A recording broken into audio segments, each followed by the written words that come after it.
but they'll be up against it as one of the game's best. Roy Halladay takes them out, trying to salvage a series split for the Phillies.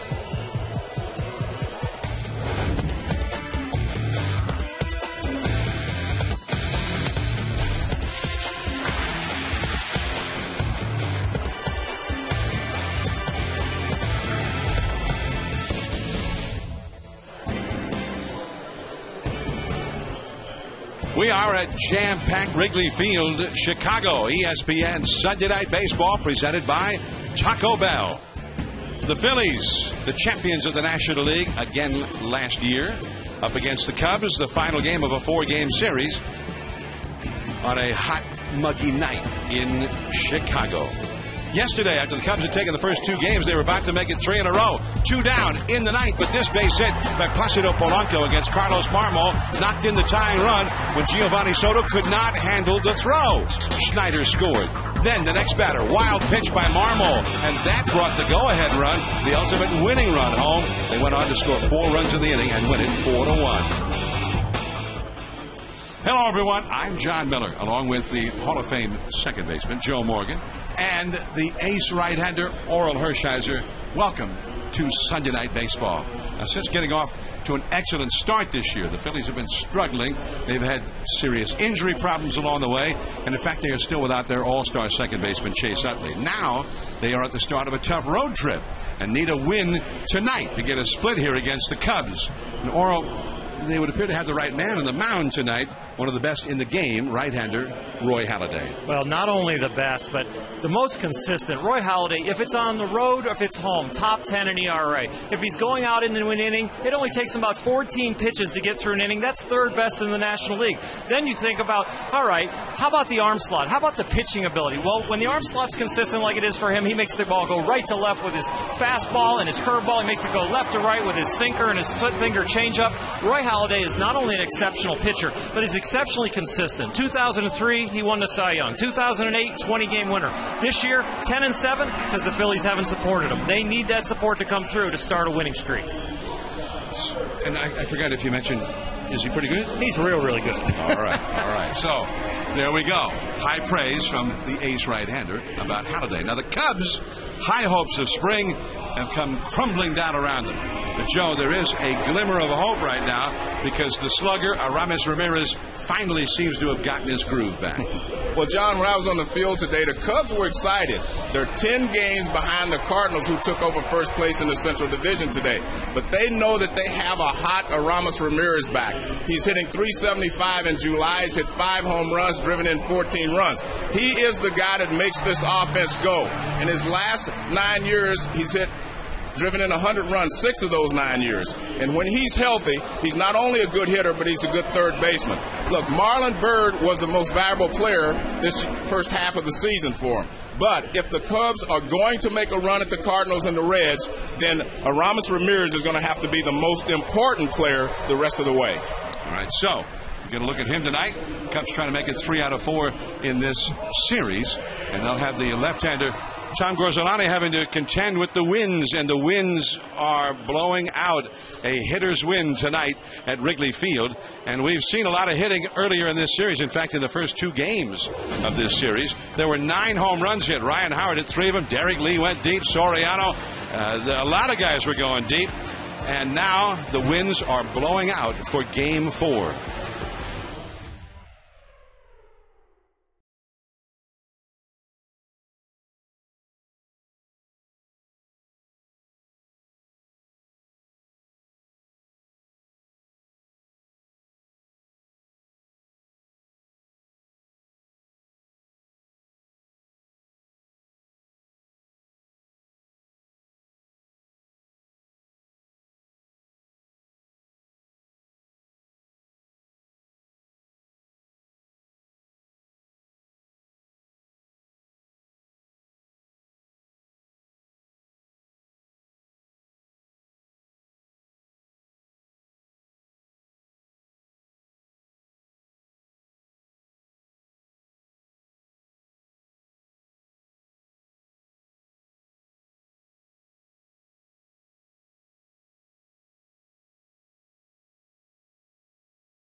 Presented by Taco Bell. Think outside the bun. And in part by Nissan, who invites you to shift the way you move.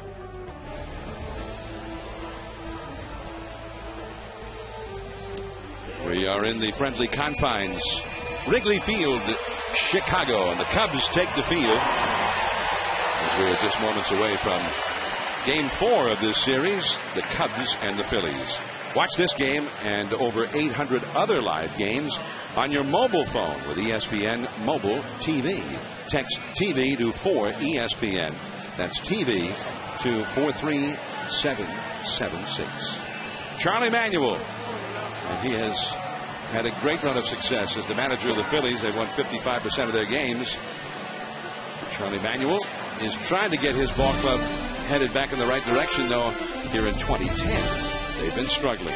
The lineup tonight turned in by manager Charlie Manuel, presented by Taco Bell. Victorino in center, Placido Polanco at third, just back from the DL yesterday. Jimmy Rollins at shortstop, hitting third. Ryan Howard on a home run tear at first base. Jason Worth in right field. Ben Francisco, with the lefty going, is in left field. Carlos Ruiz, the catcher. Wilson Valdez is at second base with Utley out, and Halladay, the pitcher, bats ninth.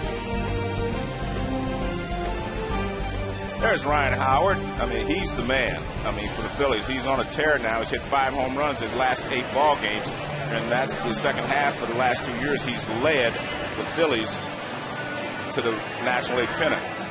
He's had 4 consecutive years where he's had 45 home runs or more and 135 ribbies or more, and the only person that's ever done that is the Babe. The only one that has more than he has is the Babe. He had 6. Tom Gorzelani, the left-hander, 28 years old, on the mound for the Cubs. He's doing much better of late, filling in for Zambrano. Well, Zambrano is on the, I guess is he on the disabled list or the suspended list, but he's going through some anger management. But Tom has really smoothed out his mechanics. His mechanics are so smooth that his command has really improved. Tom Gorzelani, who was originally drafted out of high school by the crosstown rivals of the Cubs, the White Sox, but instead went to the University of Kansas and then to Triton Junior College and ended up with the Pittsburgh Pirates. But now a Cub, and he misses off the outside with ball 1 to Shane Victorino. John, Shane Victorino has hit 15 home runs, driven in 50 runs, but his on-base percentage is only .317. They want him to act more like a leadoff hitter rather than a fifth-place hitter. 2-0 the count to him. Well, the lament of the Phillies right now, nobody really is hitting well for average. And Charlie Manuel, before the game, was talking about his lineup, and he said, hey, we got a lot of guys trying to hit the long ball all the time. Right. Like that. Smashed, but very much foul deep down the left field line.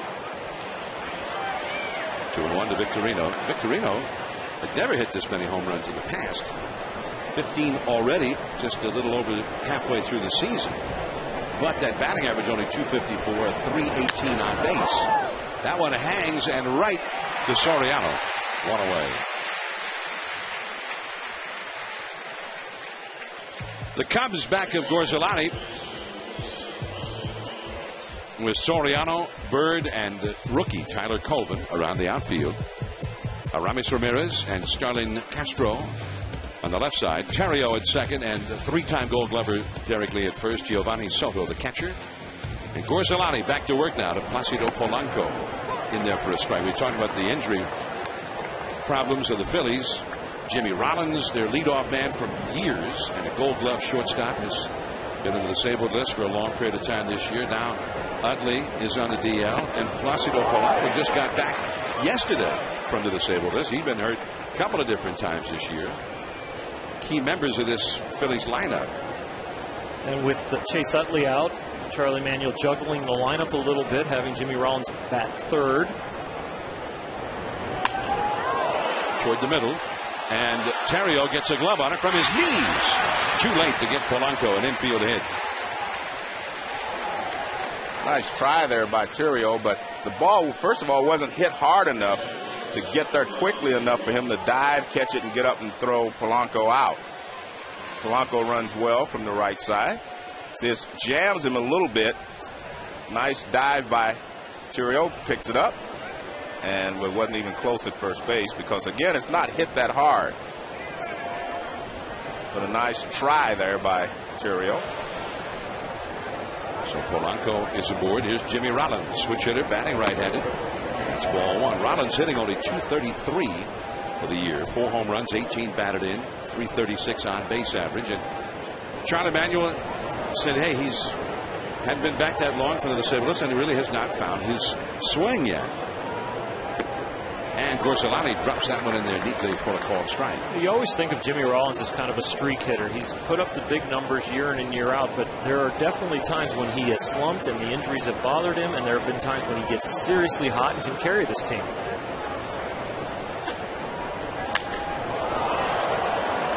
Plenty of room in center field for All-Star Marlon Byrd. Rollins is retired. And 2 men are gone with big Ryan Howard coming up now. And by the way, most of the Phillies hitters tonight will bat right-handed against this left-hander. But Gorsalani has been much better against right-handed hitting than he has been against left-handed this year. Right-handed hitters hitting only .228 against him. That's the 4th lowest against righties by any left-hander in the league. Well, the one thing I've watched a lot of Phillies games, and Jimmy Rollins this year has done just what he just did there. A lot of fly balls to the outfield. Ryan Howard with 3 2-run homers in the first 2 games of this series. And there's a slider that snaps in there for a strike. They've got 3 infielders to the right side of second. In fact, one of the infielders is lefty infield. Ryan Terrio is 30 feet or so into right field. And the third baseman Ramirez is over at third. Is over at short. There's nobody at third. And the slider is off the outside again. Howard, in the last 4 years, 2006 through 2009, going into this year, his average season was just under 50 home runs and 143 RBIs. That's the average he's had for 4 straight years. Johnny's hit more home runs and driven in more runs than anyone. Right to Derek Lee, and that ends the inning.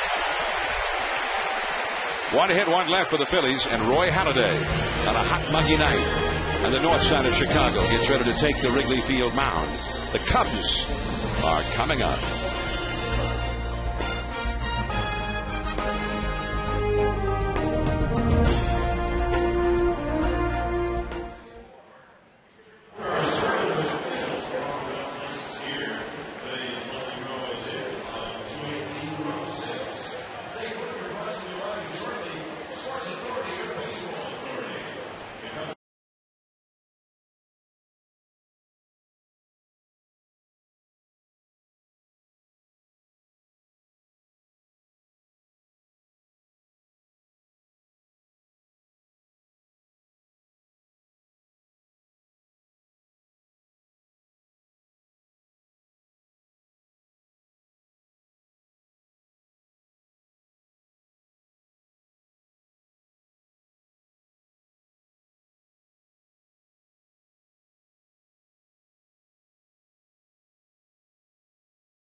For sure with the Cubs. And here's the batting order turned in by Lou Piniella, presented by Taco Bell.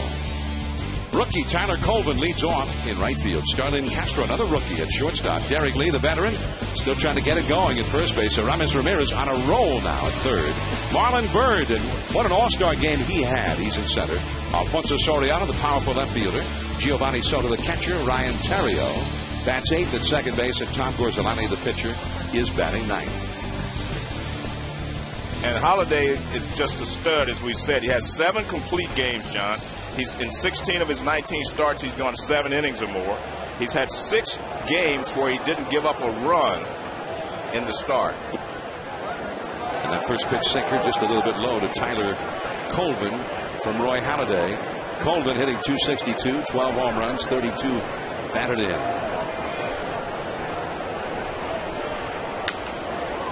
Over Halladay's head. And it's a base hit for Tyler Colvin as Valdez tried to barehand it. It was not going to be easy, whatever he did.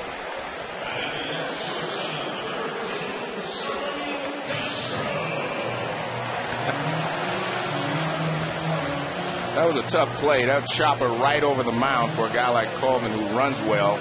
It's almost impossible to make a play on that. He's going to beat it out for a base hit. I mean, even Chase Utley, I don't think, could have made that play. The ball stays up there so long, and by the time it gets to the infielder, it's too late for him to make a play.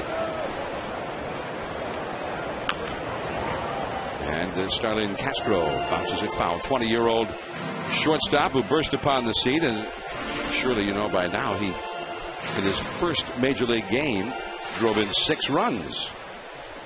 He has had his ups and downs since then, but his overall numbers are still pretty good. .285 average, 2 homers, 24 batted in. He's got some speed. He's got a lot of range. They think he's going to be an excellent shortstop.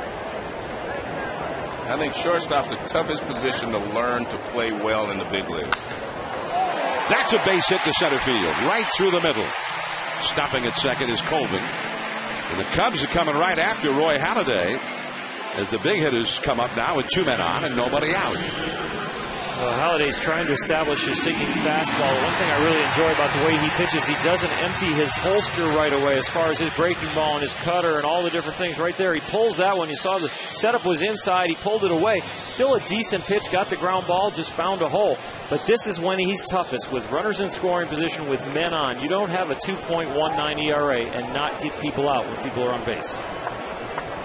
Derek Lee. This has been the year of his discontent. Big cut, but a foul back to the screen.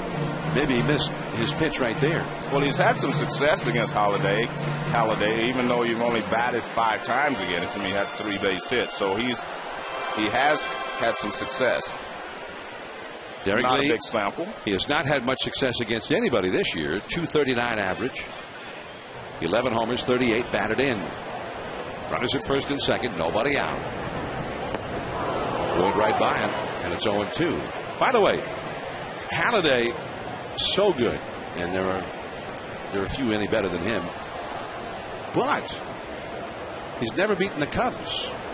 Not won a game here at Wrigley. The last time he faced the Cubs, he got knocked around. He's only been on Sunday Night Baseball 1 time, and that was a night to forget. And that ball is foul off the right field line.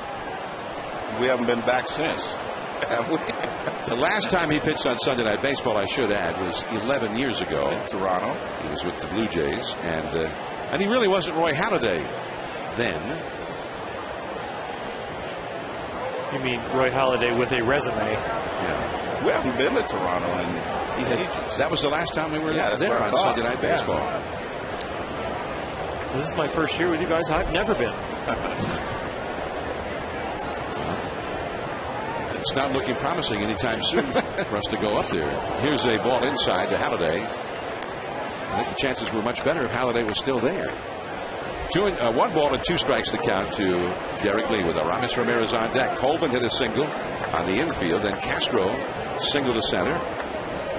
2 men on, nobody out. If he's going to throw his first breaking ball, John, I think it might be here. He's thrown 8 fastballs in a row. That's a double play ball. 1, 2.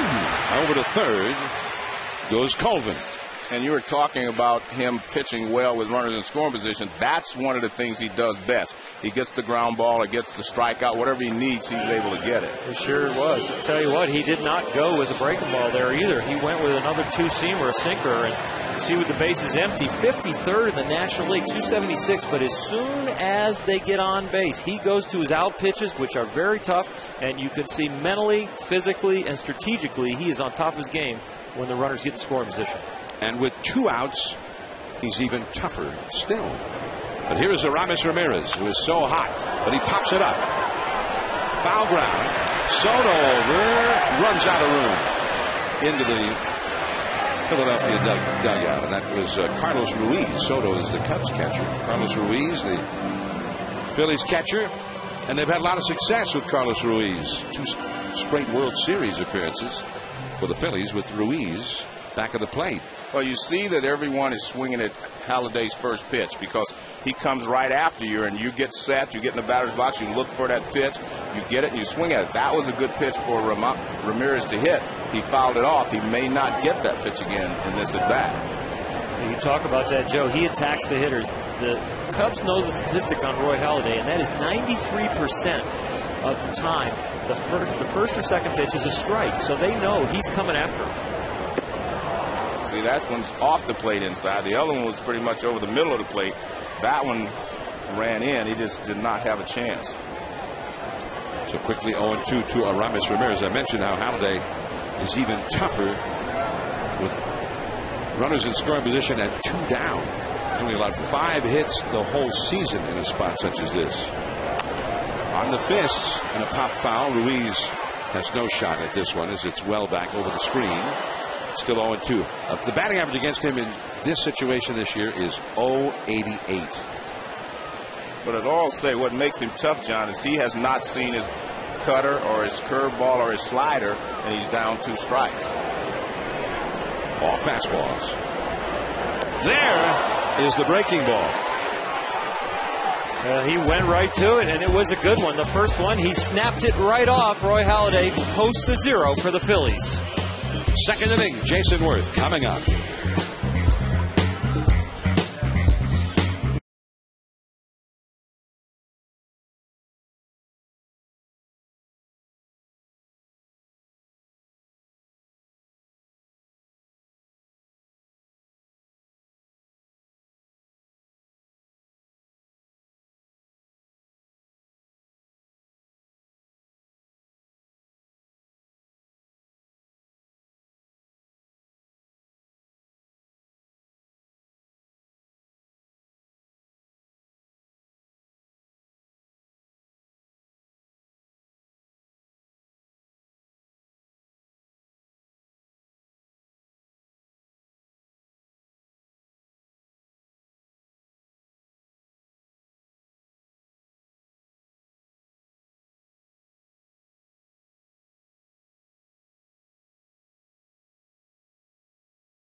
First year every Sunday, 8 o'clock Eastern, 7 Central. And in recent years, we've been especially fond of the Philadelphia Phillies on Sunday night. A swashbuckling group, confident, powerful, colorful, and fun to watch, really. And Jason Worth is one of the reasons. But as Worth takes the ball too low from Tom Gorzolati to run the count to 1 ball, 1 strike. At first look, he's having a pretty good year. 279 average, 13 homers, 28 doubles, 50 batted in. And yet he also is sort of symptomatic of what has been plaguing the Phillies here the last several weeks. He got off to a great start, as did his team, and things have not gone well since for either Worth or the ball club. It's not just Worth, but a lot of other guys. But look at Worth's numbers. Through May the 7th, 29 games, he was hitting .359. 58 games since, hitting only .238. And the RBIs especially have diminished greatly. This time he gets a walk to start off the second inning against Gorzelani. When you talk to Charlie Manuel, he says, Joe, we had it. Meaning we had everything going the last couple of years. We were able to keep the intensity level up. We were able to go out there every day, have fun, play the game the way it's supposed to be played. He said, we have lost it a little bit. We're trying to get it back. He says, not because of complacency, and it's not because of intensity. He said, it's just not happening. He said, but he kept repeating it. We had it. Here's Ben Francisco. And the slider is low and inside for ball one from Gorzelani. Now, a couple of things to keep in mind about Gorzelani, with the Phillies having, other than Ryan Howard, as you see Chase Utley rooting his team on, still be another at least a month apparently before he's going to be able to get back. But Gorzelani has been great against right-handed hitters. Here are the Phillies having a hard time scoring when they don't hit home runs. He has not given up an extra base hit to a right-handed batter in any of his last 3 starts before tonight. And they've got an almost all right-handed batting lineup against him. I think one of the things that has helped Tom Gorzelani when he became a Cub is watching Ted Lilly pitch. He's using more of the inner half of the plate now with these right-handed hitters. Before, he was more trying to own that outside corner a la, let's say, somebody from my generation, Tom Glavine. But now with Ted Lilly, he's seen Ted, the way he pounds people inside, and Gorzelani seems to be taking that strategy, and it's working. There's a bunt, but foul. Hard and foul on the third base side, picked up by Aramis Ramirez. And the other thing, Joe and I have talked a lot about this lately, is just the advent and more pitchers throwing the cut fastball and that four-seamer that can ride away from people or in on people. And Ted Lilly's a guy who rides that fastball in on righties. Gorzelani's now doing it. But that cutter that gets the ball off the center of the plate and off the barrel of the bat has been a big pitch for him. Lilly pitched a very strong game earlier in this series. Left center field, but that will stay in the yard. Marlon Byrd at the edge of the track. That strong wind we had blowing straight out of the ballpark when we first came on the air has ebbed a little bit. And what wind we have right now seems to be blowing more out toward right field, out toward the lakefront.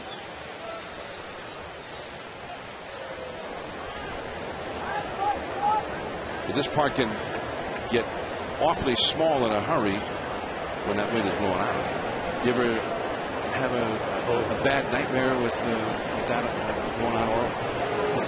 It's not fun here. When you get off the team bus, you immediately want to look at the flags and see what they're doing as a starting pitcher. And you know, the outing I remember most here in Wrigley is one that I actually pitched very well. 30 miles an hour blowing out and happened to throw a shutout, but it was a scary moment. I kept the ball down the whole game. I didn't care what side of the plate it was on as long as it was down. So if they hit it on the ground with the wind blowing out, it doesn't really matter. Now, that pitch does not count. Timeout was just granted by plate umpire Eddie Hickox. I just think, you know, like you said, the ball hit on the ground, you know, left, right, and I saw that right there in the first inning with Roy Halladay, the way he was pitching. It was mostly fastballs, didn't throw a breaking ball to the last pitch of the inning, but it was going to be a hard fastball, keep it down or up and in, or a two-seamer and get it down. There's that quick snap throw that time by Gorzelani. Diving back safely was Worth.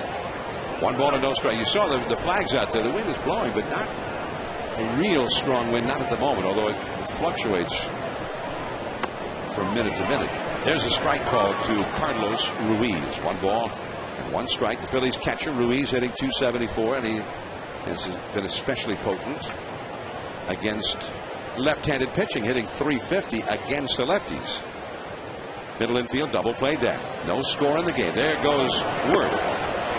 Soto's throw. It's an easy steal for Jason Worth. Not close. Well, I hesitate to say that he had a good jump because he started and like he stopped, he wasn't sure he had read him properly, and then he kept going, and obviously he made it very easily.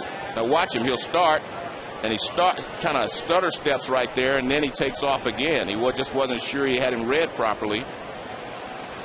but you can see he was in there easily. Our runner in scoring position is Ruiz. Fouls one off the fists. And there is Derek Lee. Plenty of room. So 2 gone. And the 8th place hitter Valdez coming up.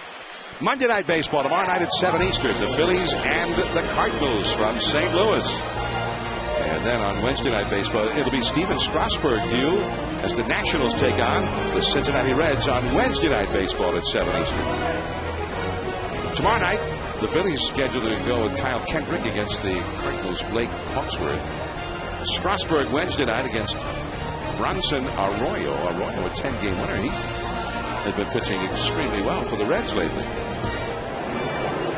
We're going to warm up. The Wednesday crew is going to move over to Sunday night when you guys are at the Hall of Fame. So Dan Shulman, Bobby Valentine, and I are going to do that game in Cincinnati. I'll miss you. Well, I can't speak for Joe on this, but hey, fascinating. Oh, you guys are. I tell you what, when you reach the top like you guys, both Hall of Famers, I guess nothing impresses you that much.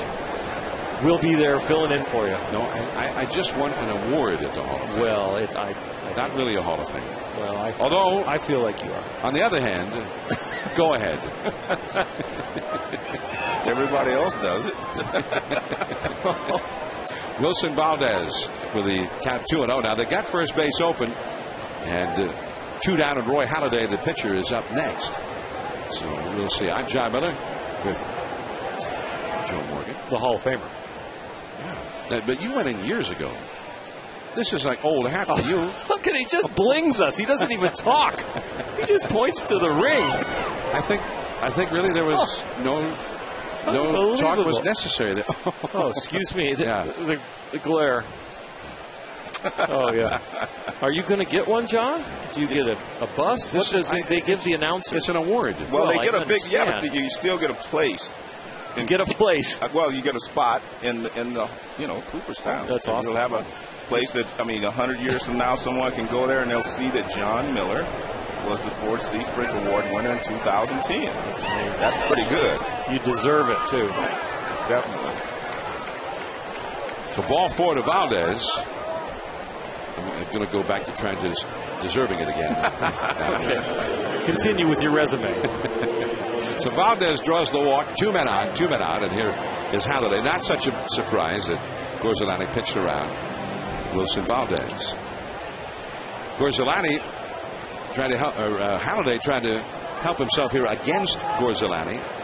But Halladay, great pitcher, not much of a hitter. 5 hits in 51 at bats.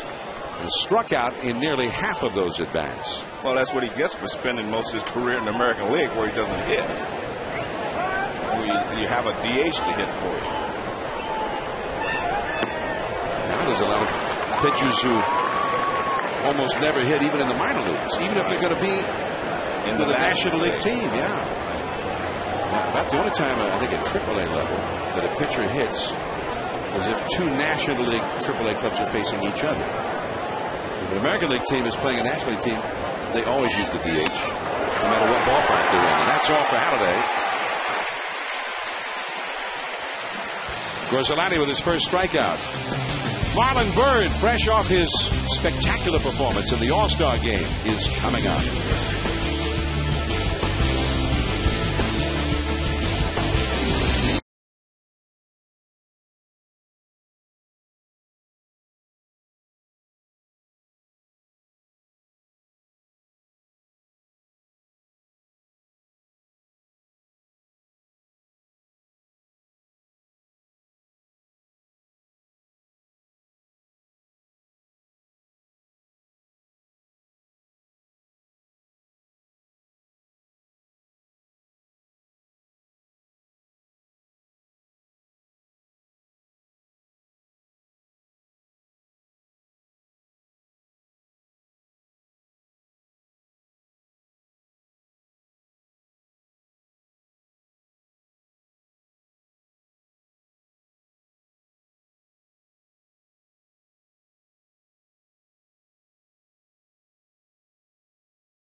to the second inning from Wrigley Field, Chicago. No score in the game. Roy Halladay back to work to Marlon Byrd, and he hit it. So Marlon Byrd not around very long. Over to first. Roy Halladay has been so consistent over the years, and the main thing we talk about with pitchers is disguising the ball and disguising what it's going to do with a consistent delivery and a consistent arm slot. Watch all 4 of these deliveries, and there'll be 4 different fastballs. Starting in the upper left-hand corner, the normal fast, straight fastball. Right out of that arm slot, boom, right there. Now a curveball, the ball goes right to left, but slower. Now a sinker down there, and that ball goes left to right, and then the split finger change. Consistency on the mound, consistency statistically, and the arm slot. Alfonso Soriano, strike one swinging, 269 average, 16 homers, leads the Cubs in home runs. He has 47 runs batted in. And Earl, he finished in the same position on all except for the sinker in. Looked like his balance was different on that when he finished, not when he released it. 0-2 now to Soriano. Yeah, the way he balances himself on the mound and repeats his mechanics, and his work ethic now is legendary. After going to the Phillies and coming out of Toronto, where he's covered a little bit more because coming back on a World Series team, talking about going to spring training at 5 in the morning, getting everything done early before he can be bothered, and then continuing that throughout the year. It's been a great impact on this Phillies pitching staff to see the work it takes to win a Cy Young in 2003, win 20 games in 2008, and then you look at the mechanics, the superior repertoire, the superior strategy, mentally, physically, and preparation. He is on top of all of it. Halladay this year, a member of the National League All-Stars. Pitched 2/3 of an inning in the All-Star game. Halladay had been on quite a roll leading up to the All-Star break. Had 2 9-inning appearances, including 9 shutout innings against the Cincinnati Reds, in which he got no decision. The game was scoreless and went extra innings, and after he was removed from the game, the Phillies scored a run to win it. Travis Wood went into that 9th inning of a perfect game against Halladay, and neither one of them got the loss. But he has often been the victim in the Phillies rotation for very little support. Jason Worth grabs it. Soriano is gone. Let's go to Steve Berthiaume in the studio now for a Sports Center right now.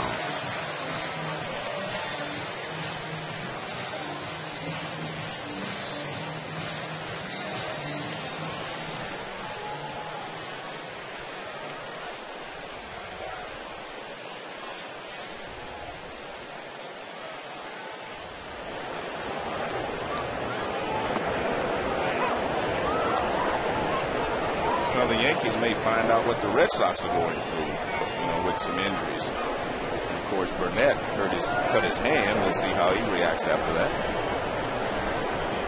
Giovanni Soto, the hitter. 1 ball, 1 strike to count to him, facing Roy Halladay with Marlon Byrd at first base and 1 out. Byrd hit by a pitch to start the inning.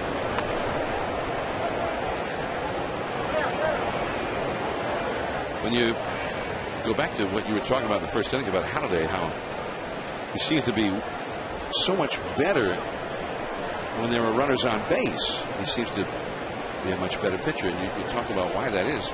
He's also out of the stretch, which a lot of pitchers, it's just the opposite, right? You go out of the stretch and you tend to lose something, but he seems to be just the opposite. He definitely, I think it's mainly not that he loses stuff from the stretch, is that he still is a mystery, because while he's in the windup, he's mainly going to concentrate and use his fastballs, his 2-seamer and the 4-seamer. But when people get on, he uses the rest of his repertoire. That's into right field. The wind blowing out. That ball is a home run.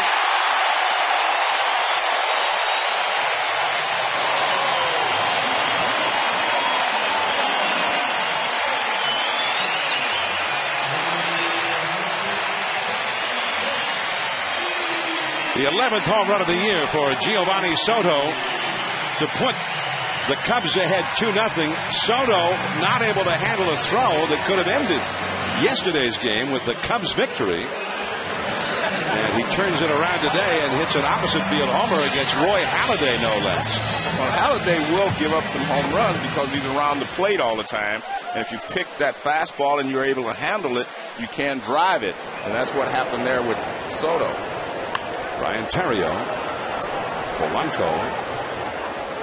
And that is out number 2. I don't know how much he drove this ball. He hit it solid, but he hit it up in the air where the wind could take it because Jason Worth was 30 feet from the wall before he decided, I better start drifting back. And he continues like he got a read on it. Okay, I got another read on it. Oh, I got another read on it. Oh, I can't get it. And that tells me that wind took it a long, long way. Well, I'm going to be a hitter. Okay. He never slowed down. Well, I mean, he never slowed down. He's chasing it. I agree that the wind helped it, but he never slowed down. Okay.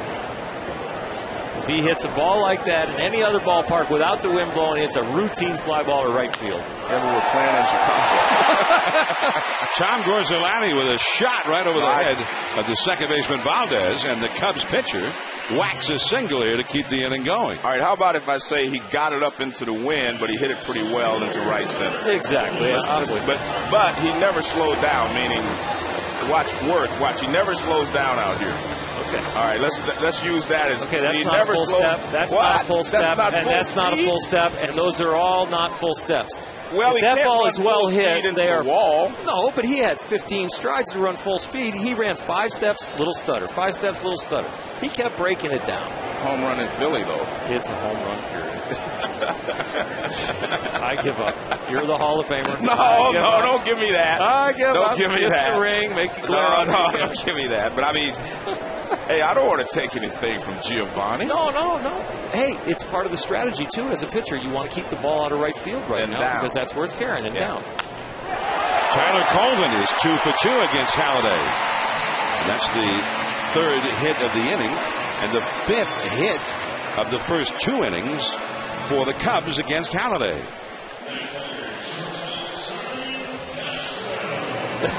The one thing you will probably notice in what we're talking about here is that most of the hits are all fastballs. You know, he has not used a lot of sliders, or, you know, he struck Ramirez out with the breaking ball, but he hasn't used a lot. And I agree with your point that the Cubs hitters know he's going to be around the plate, and they know he's going to establish his fastball, so he's going to give up a few more home runs or hard hit balls because of that. Starlin Castro and a slider on the first pitch in there for a strike. Well, second time around the order. You're going to use the slider now and the curveball, but he's throwing a lot of first pitch fastballs. And now second time through the order starts to open up the holster. And the Cubs are kind of an aggressive offense anyway. Right to the right side. Now Gorzolani's a pitcher. Worth has a strong arm, but he's coming. And he is in there. The throw was offline, just enough. 3-0 Cubs. Colvin goes to third. I actually thought that Worth was going to throw him out, and he would have had the ball been on the third base side of home plate, but it was on the first base side. He had to go out and get it and come back, and by that allowed Gorzolani to be able to come in and slide. He does hit him when he gets on the plate, but his foot is right on the front part of the plate. See how close he is? I mean, I thought he had a shot at throwing him out. But look where the throw is. It's off the first base side, and he is clearly in there. As you see, slides in under the tag. The ball wasn't hit very hard, so it took a long time for Worth to get in there. That Wrigley Field grass deadened that ball and gave him time to get in there. It was a good slide by a pitcher. Gorzolani looked like a base runner. Yeah, I watched him coming around third. He was running very well coming around third as well. Mike Quaddy, the Cubs third base coach. And I think very few pitchers that would have even been waived on that play. That ball in shallow right. In the last few years, since they redid Wrigley Field, they have taken the crown out of the field because of the great drainage system. So years ago, that was a very hard play for a pitcher because you not only have to run the bases, but you come around third and you actually were going downhill coming around third, and it was very easy to slip. So you saw a lot of people slip coming around third here at Wrigley, but they took the crown out, the better drainage system. A lot easier to run the bases. Off the fists, and there's Ryan Howard. And he does not get it. He was staggering and ultimately lost it. Well, John, if we watch that closely, he'll go from the shadows, and then all of a sudden you'll see the sunlight on his face. I actually think he lost the ball. Now watch, he's in the shadows right there. He's in the shadows, and all of a sudden you'll see him. He'll go into the sunlight right there. In the sun, see, he's looking up in the sunlight right there. Right over the right and left, that's the right field. Down the right field line there, third base line, the sun is shining right across there. I'm not going to make an excuse for him, but definitely he went from the dark into the sunlight. So Derek Lee gets another shot at it with an 0-2 count. Now it's 1-2. Lee grounded into a double play with 2 men on in the first inning. 3 runs in for the Cubs here in the second. Runners at first and third. There goes Castro from first. And now heading home. Colvin scores. A poor throw by Ruiz, and Valdez could not handle it. They give away a run, the 4th run of the inning. Very few teams throw through when you have 2 strikes on the hitter. They'll fake a throw to second and then try to throw to third. But they went, he came up immediately, Ruiz did, and threw to second base. He bounces it, and they steal a run. That's a stolen base, and it's a steal of home, I assume, because they can't call it anything else because he... And Derek Lee strikes out, so they really did hand the Cubs an extra run there, and it was scored, as you surmised, Joe, as a double steal. A steal of home for Tyler Colvin. Giovanni Soto hit one up into the wind. Goodbye. That was the start of a 4-run rally against Halladay.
Taco Bell is brought to you by the powerfully simple PIN camera. Wrigley Field, the home of the Cubs. It was not actually built for the Cubs. There was a third major league back just before the outbreak of World War I, the Federal League, and this was built. It was called Weekman Park, the home of the Federal League team here in Chicago. Then that league disbanded. The Cubs say, you know, that's a much better park than the one we're using. Let's move over there. The friendly confines of Wrigley Field. I'm John Miller with Joe Morgan and Oral Hershiser. And here's Tom Gorzolani now with a 4-run lead. And leadoff man Shane Victorino takes ball 1. Victorino, Polanco, and Rollins are top of the order coming up for the Phillies. They have a lot of catching up to do, and they have been struggling offensively. They lost the first 2 games of this series, and they were trailing 1-0 in the 9th inning yesterday. And on another day, they wouldn't have scored at all in that 9th inning. John, I repeat what Charlie Manuel said to me. He said, Joe, we had it. We were doing everything right, meaning pitching, hitting, defense, everything. We had it. And then last year, if Jason Worth would have thrown the pitcher out at the plate on that particular play, they wouldn't have thrown through to make that horrible play to give them another run. I just think they wouldn't have made some of the mistakes that they've made so far. Aramis Ramirez throws out Victorino, who is now 0 for 2. I think you're right, Joe. I think it's very subtle what the Phillies aren't doing compared to last year and the year before. And I think Jason Worth would have threw that ball all the way in the air, a dead strike at home, been out. Ruiz doesn't throw the ball in the dirt down to second base, and it's a little different game. And it's just the edge between being on top in first place after the first half or being where they are right now.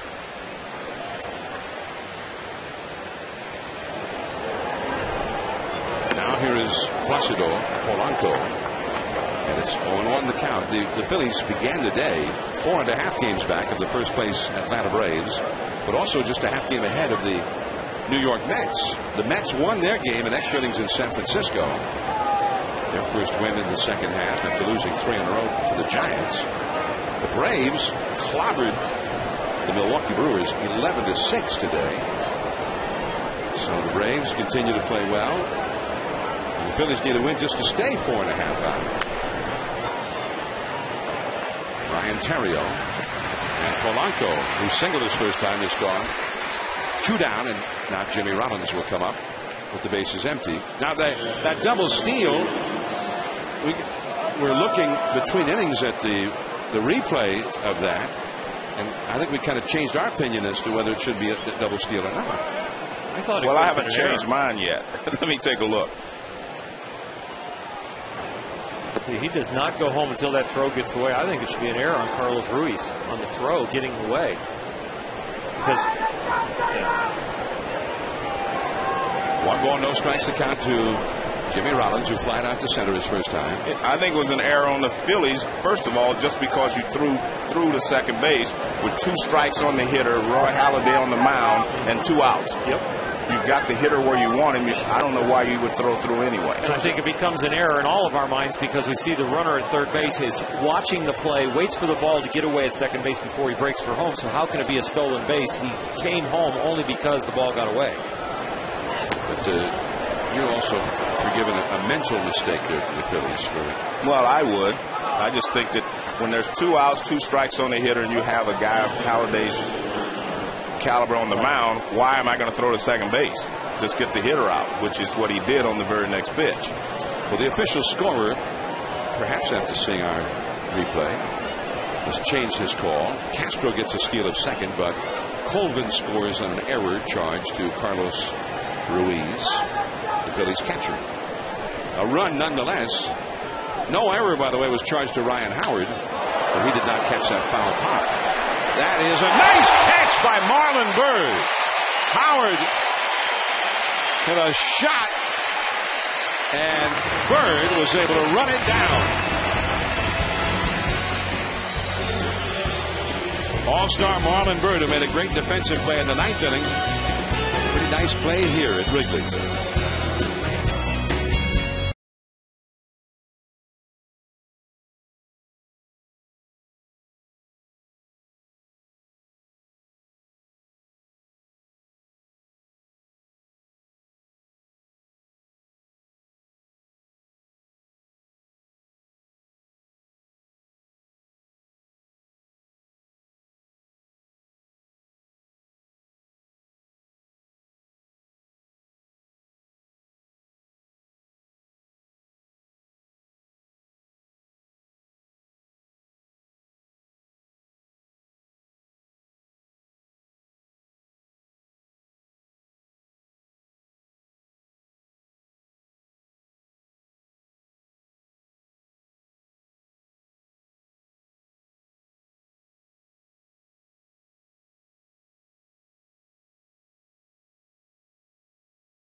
ESPN Sunday Night Baseball from Wrigley Field, presented by Taco Bell.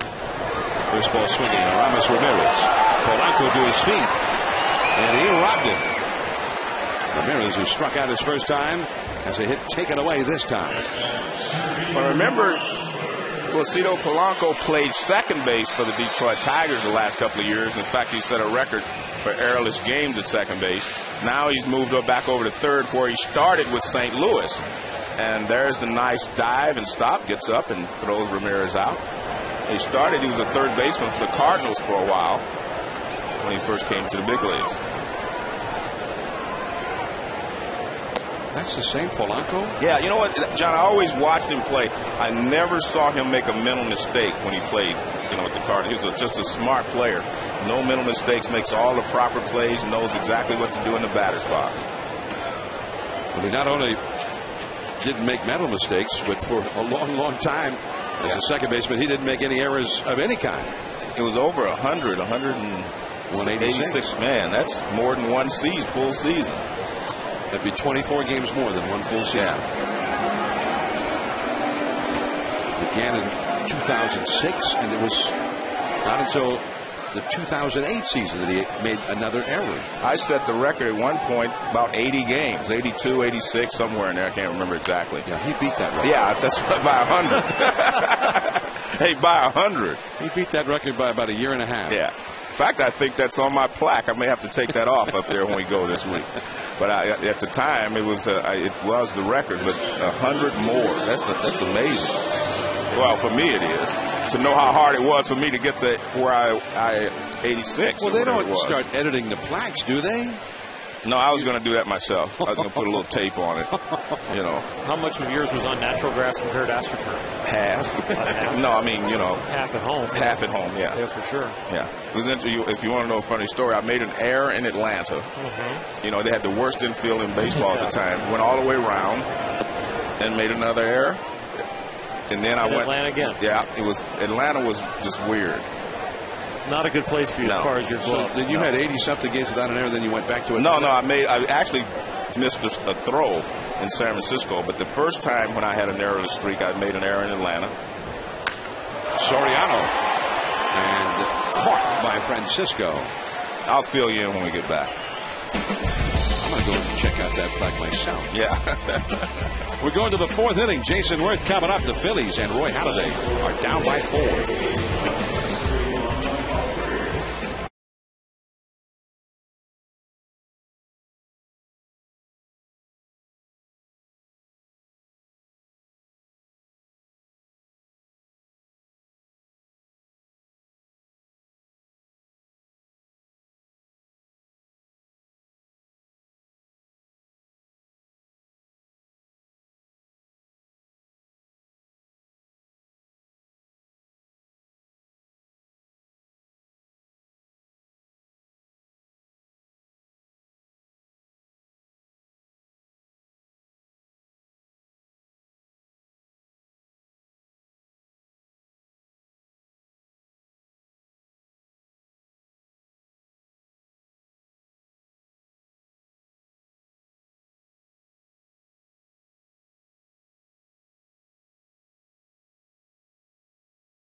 E60, presented by Ford, returns Tuesday night at 7 Eastern on ESPN with a profile of Titans running back Chris Johnson, who looks to improve off a breakout season. Then meet Chelsea Baker, a 13-year-old girl who is a knuckleball phenom. E60, Tuesday at 7 Eastern, 6 Central on ESPN. Is that Ernie?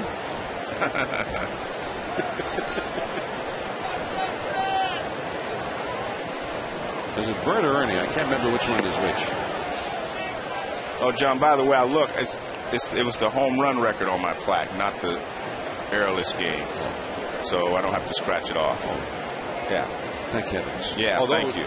Jeff Kent broke your home run. I know, but I can't scratch that off. And then Ryan Sandberg broke it too, didn't he? And you did, and so did Oral. Right. But I didn't. Well, I'll actually bring some tape then. No, I'm not scratching that off. Oh, you're keeping that one. Yeah, I keep right. that one. The errorless was, 100 games over.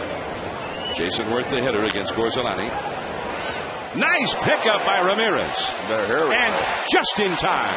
Worth really hustled up the line and was not out by much.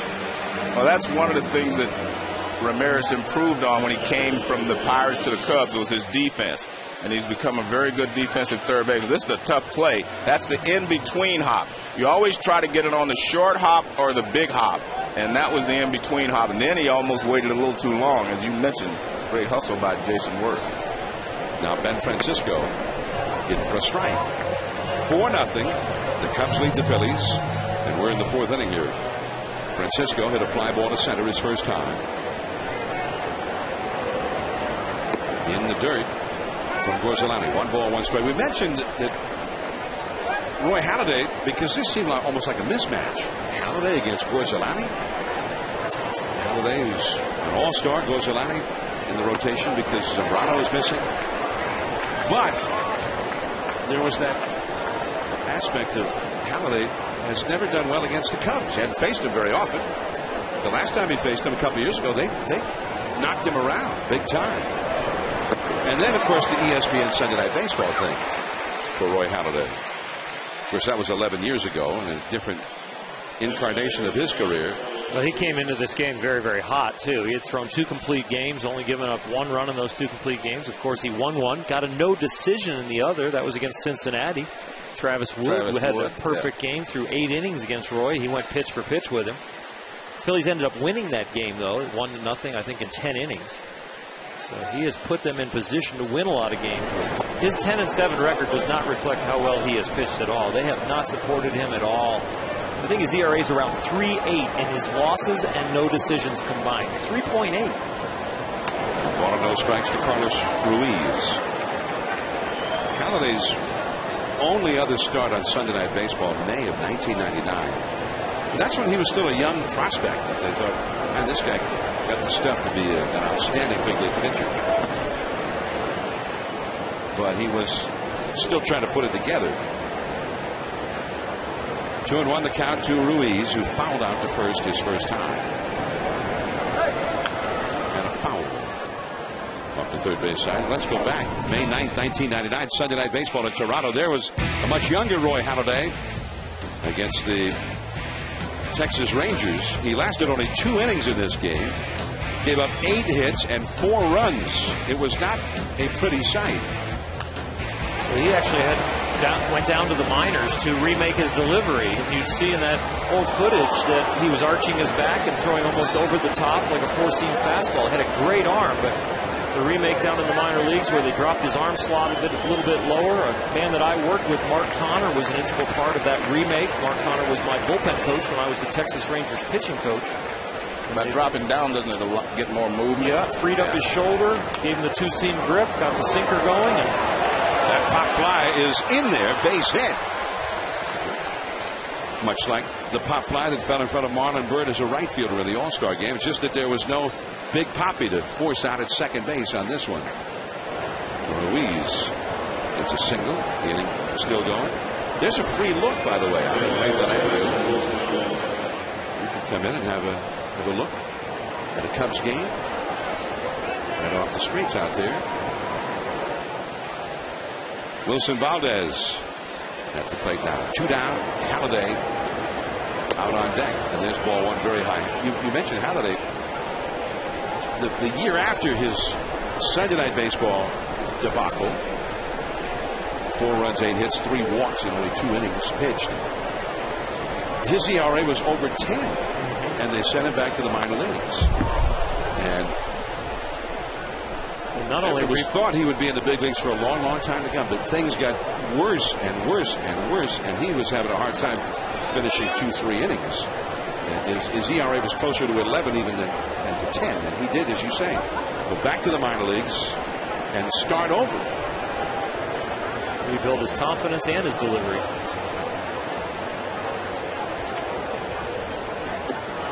Did he swing? And low slider, no swing, says field incumbent, the first base umpire. On appeal. 2 balls, 1 strike to Valdez, who walked his first time.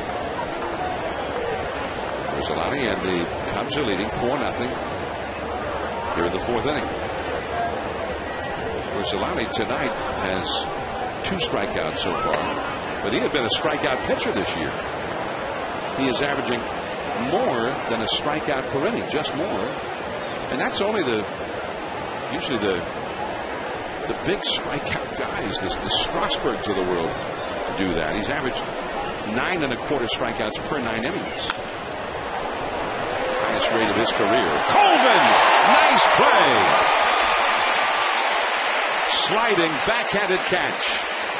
Halladay left on deck. Last of the 4th. Soto, who homered his last time, coming up. Then Terrio and Gorzelani against Roy Halladay.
Congratulations, John. It's outstanding and well deserved. Thank you. I wish I could be there to watch the presentation, to hear your speech. Somebody's got to keep the store open. I'll be holding a stopwatch on the timing. But, I could say to you what Frank Robinson said to me. He said, Joe, I can tell you what to expect up there. I can tell you what it's all about. But no matter what I say, it's not going to be enough. And everyone experiences their own Cooperstown adventure, and you'll experience yours. And I'll just tell you, no matter what you expect, it's going to be more. Just remember that. Well, I, in turn, want to congratulate Andre Dawson, the Hawk, who was an MVP here at Wrigley Field for a last-place Cubs team. That's how good he was. And he's going in this year. Manager Whitey Herzog, one of the great managers in the history of the game, and the man who had such great respect as a Major League umpire that his nickname was God, Doug Harvey. And all going into the Hall of Fame this year. Also Bill Madden, who won the Spink Award as a great baseball journalist. So congratulations to them all, and I'm looking forward to seeing them all and rubbing elbows, and not just with them either. Yeah, it'll be fun. All of your fellow immortals. I'm looking forward to seeing them all up there in Cooperstown. 2-2, Roy Halladay to Giovanni Soto. Soto, it depends on your point of view, I guess. He either crushed one to the opposite field for a home run into the bleachers, or He got a high fly ball that got pushed by the wind. Well, from a hitter's perspective, I think he crushed it. But, you know, I defer to the pitcher on how it got there. It was routine and blown out. Hey, Halliday should have gotten to hit the ball on the ground with the wind blowing out. And that's what he'll berate himself for. Now Ryan Theriot coming up. There's a look from the bleachers. Bleacher bums. At Yankee Stadium, out right center field, they call themselves the Bleacher Creatures. Here is Theriot, who grounded out to third his first time. The Yankees won today. They were trailing the Tampa Bay Rays 3-0 early and facing David Price, the Rays' young ace lefty. They came back and won that ball game, really in a more or less of a laugher, as it turned out. A-Rod hit a home run. They took that series 2 out of 3. That change up in the dirt. With the award, John, that's coming up, when did you become a baseball fan? Did you play baseball growing up? Did you always want to be a broadcaster? Well, now Joe knows all about my I do, but checkered career. Go ahead. Checkered career? The East Bay Lumber. In the right center field, there is Victorino, and that is what all. Position? What position did you play? That was really my best year in Little League when I was 12 with East Bay Lumber, the pinstripes. I hit 267. Friday you throw out a ball, right? San Francisco. Let's take a look and analyze these mechanics. A day for John Miller and Juan Marshall. Oh, you moved up, John. You short-armed it, moved up, got a little arch of the back, Juan Marshall. Velocity was about 32 miles an hour, I would say. It's not the velocity that's important. Location? It's the location and changing speeds. Throwing the fastball next. Nice play by Victorino, and he tracked that one down off the bat of Gorzelani. And Gorzelani is doing it all tonight, running the bases, getting base hits, shutting down the Phillies bats, and there he almost had himself an extra base hit, taken away by Victorino.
A beautiful night in Chicago. Warm, muggy.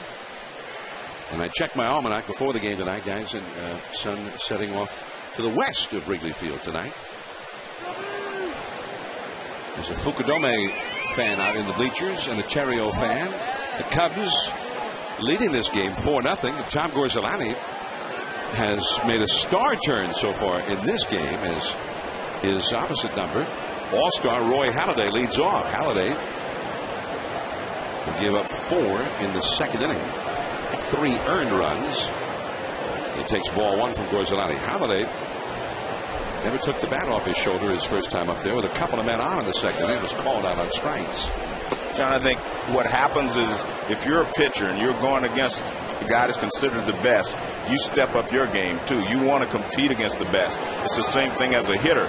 When you go against a guy like Halladay, who is considered one of the best pitchers in the game, you kind of step up your game as a hitter as well. Well, that may have been a phenomenon that has played into why the Phillies have not scored many runs in most of Halladay's starts. 3-1 the count. Halladay, by the way, when one of those runs scored, in fact, when Gorzelani scored in a close play at the plate, Halladay had some questions for the plate umpire, Ed Hickox, about that, as Halladay gets a leadoff walk here in the 5th inning. Maybe top of the order coming up. He was just setting him up last time. That was what he was hoping in the first time, that he'd just get a walk. But Halladay apparently asked the umpire, why is he safe, when Gorzelani was called safe, and the umpire basically told him because he beat the tag. He did it in a real classy way too. He waited till he exchanged balls with him, so he's really close to him, and he wasn't showing him up from the mound or waving it down right after the play. He took a moment when he found some time that he was right close to him and had a small conversation with him. But I thought the umpire handled it very well too, because I didn't think it was that close, and the umpire might have gone in a different direction.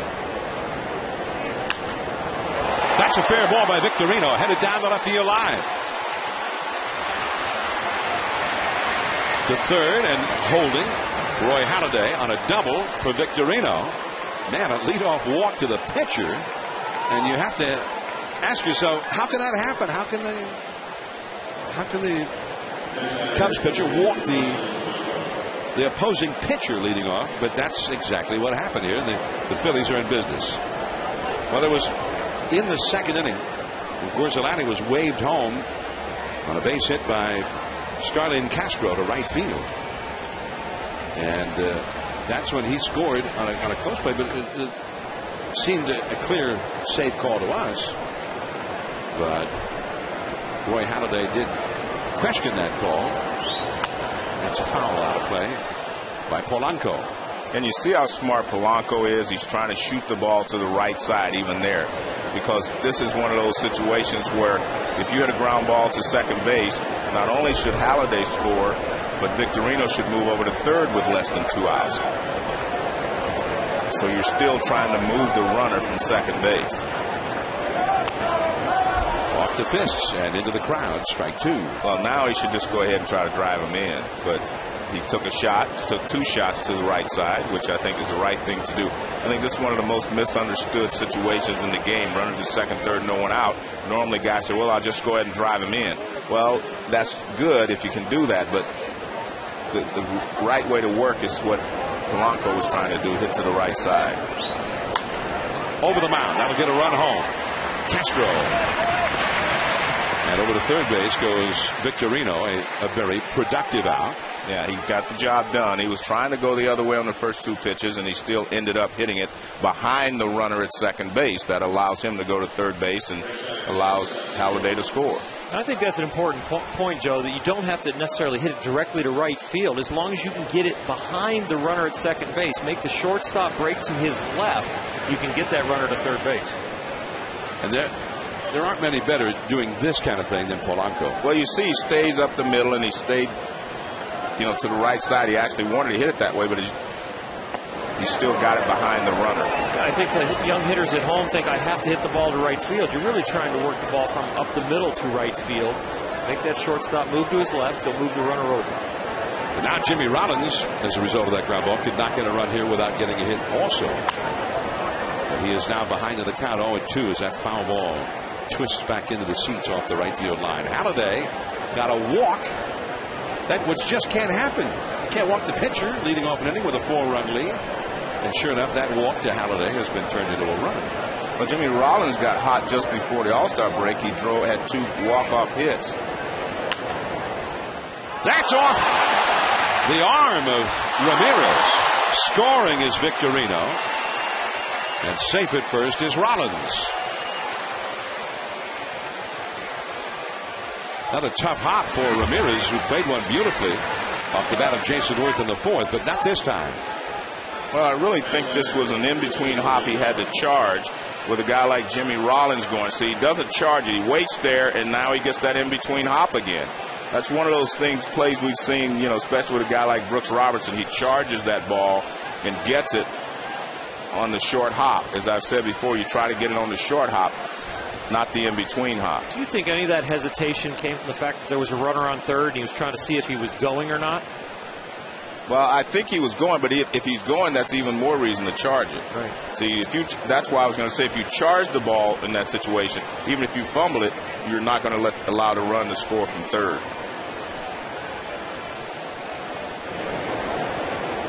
Now, it looked to me, however, as if Victorino was not running with the crack of the bat there. The contact that apparently was not on. Here's a look at it. Well, watch, if he comes forward on this ball right there, if he comes forward, he's going to be able to hold Victorino at third, even though, as you said, he wasn't going, but he still should have charged that. That keeps him from scoring, even if he fumbled it. Now Rollins goes as Howard with a swinging strike. And Jimmy Rollins steals the bag uncontested. That's his 5th steal of the year. 2 runs are in. Rollins reaches on what is scored as an error on Ramirez, and no RBI since Victorino was not heading home on the ground ball. And Jimmy came in with 19 straight stolen bases. That's 20. That goes back to last year. Yeah. 1 and 2 now to Howard. Second base that the Phillies have stolen tonight. And remember, they were a big base stealing team the last couple of years, but they've had a higher percentage this year, but fewer attempts. This is interesting because this inning looks like a Philadelphia Phillies inning. It's that sharpness. They're executing the fundamentals. They're putting pressure on the defense. They've got Howard up in a key situation. Remember, he has 5 homers the last 8 games. That's into right field, but Terrio is in right field. Rollins moves to third. With the new alignment that they put on the big sluggers like David Ortiz, like Ryan Howard, I mean, they just take so many hits away. If that's you're playing normal anywhere in here, that's a base hit. This is a one-hopper. Look at that. That's through the infield, hits the outfield grass, yet he's out at first base. So they take a lot of hits away with that shift. And it started, of course, with Ted Williams, I guess. This is the first time I remember hearing about it. But it's commonplace now for the big sluggers. Here's Jason Worth off the fist. It's foul as Borzolati. Using that cutter on the hands of these right-handed. I guess that's one of the reasons why he's been so tough on right-handed hitters. Yeah, he's been tough, and Jason Worth this has been the part where he has really struggled. Runners in scoring position to 167 average. He is always been somebody you always figured is a clutch player. Well, one of the reasons he was always successful before Oral is because he always got his pitch. He didn't swing in a lot of bad pitches, and he made sure he got a good pitch to hit. And I think you're right, Joe. That was a big stride that he made. Early in his career, he was much of a free swinger, wasn't a regular. Charlie Manuel gave him the opportunity to play every day, but said that was the part of his game that he needed to refine, was to get his pitch.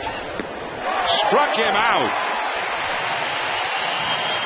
And so it goes for Worth right now. But the Phillies cut that Cubs lead in half with 2 runs on only 1 hit. Top of the order for the Cubs coming against Halladay.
Here come the Cubs.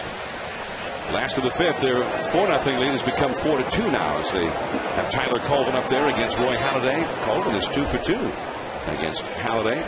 And the man on deck, Starlin Castro, also 2 for 2.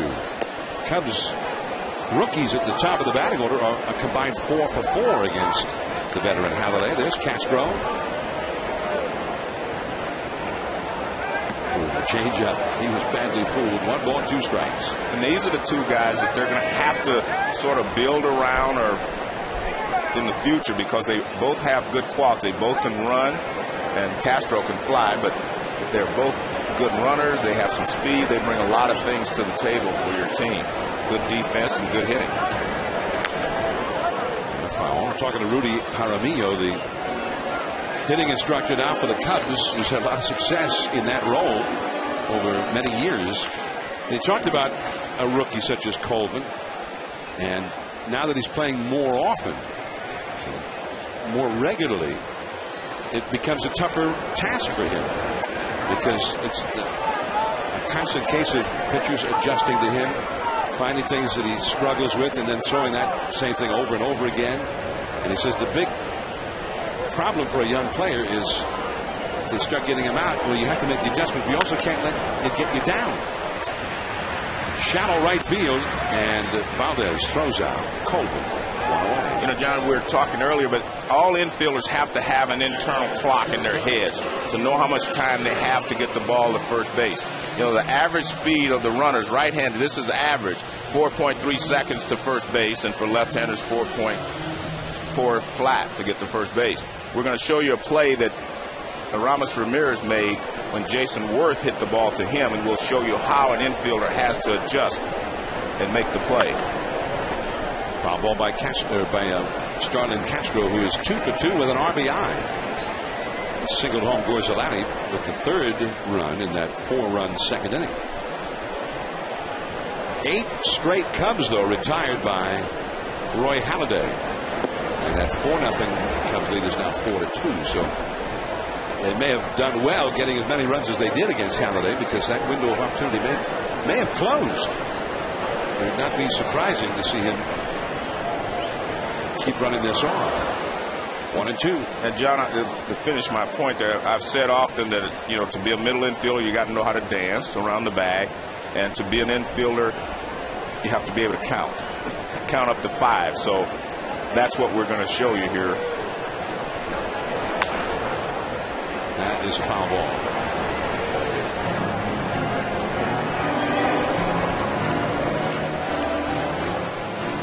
There's one of the better infielders, whether he plays third or second or short. I mean, he's good.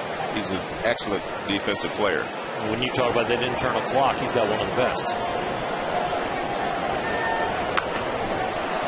Shortstop Rollins on the short hop, throws out Castro. So they always get the ball there just in time. Just in time. Well, that's that internal clock. Let's take a look at this and watch the counter. Here's the runner to first at the top. That's 4.5 is Worth. Now, you see he took a little longer to get rid of it. Then he had to hustle, and he gets it to first base in 4.1 seconds. And that's what we're talking about. If he would have gotten rid of it quicker, obviously he would have gotten him out a little faster. But by the same token, you know how much time you have, and you just take that time. You don't rush if you do not have to. Derek Lee has hit into a double play and struck out. Roy Halladay has not allowed a base runner since Castro's 2-out RBI single in the second inning. And that changeup in the dirt. Let's take a look at Worth going down the line, but watch his swing. So he gets tied up a little bit at the plate, but he's hustling down the line, and you see Ramirez able to just get him, as you said. Ground ball to second base. The guy sees him running. He knows where he is, so he gets the ball there just in time. Good slider. 1 ball, 2 strike. But now 4.5 was the time there for Worth. I thought he was probably an above average runner. Well, what happens is it ends up where your swing takes you. Another slider for the strikeout. And what we saw there was his swing took him to the middle of the diamond rather than down the line. We go to the 6th inning. Gorzelani back to the hill. The Phillies are trailing 4-2.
Presented by Taco Bell is brought to you by Mazda, Zoom Zoom Forever, and One A Day Men's, the official multivitamin of MLB, specially formulated for men. The Chicago River, and filled with boat tours and tourists, and I think some local people enjoy being out in the water anyway, one way or the other. Hot, muggy Chicago here in the middle of July. I'm John Miller with Joe Morgan and Oral Hershiser. Sunday Night Baseball from Wrigley Field. Here is Ben Francisco. He's flying to center and struck out against Gorzelani. And Gorzelani was rolling along until he walked Roy Halladay to start the Phillies' fifth inning, and that turned into a two-run rally. Off the glove of Ramirez. He'd get some hot shots over there. So Francisco is aboard.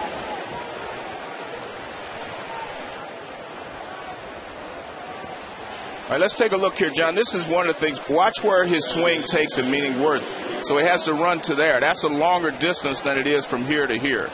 And that's what slows him down, because he is one of the faster runners. But you see his first three steps are in toward the pitcher, not toward first base. And that's why it took him a little longer to get there than it would if you're running straight from home plate. So your swing dictates the angle that you take to first base. Here's Carlos Ruiz hitting seventh in the order. Ruiz singled his last time and is 1 for 2 in the game. And he has hit better than .350 against left-handed pitching this year.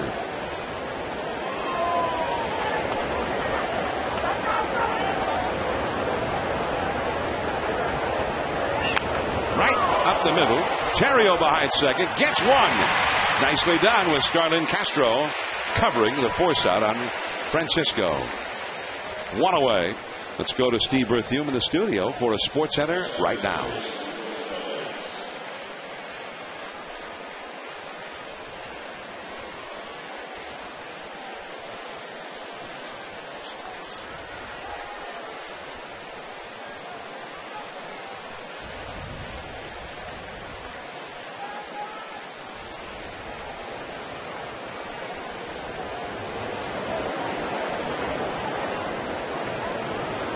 Minnesota, the Metrodome used to be a chamber of horrors for the White Sox for years and years.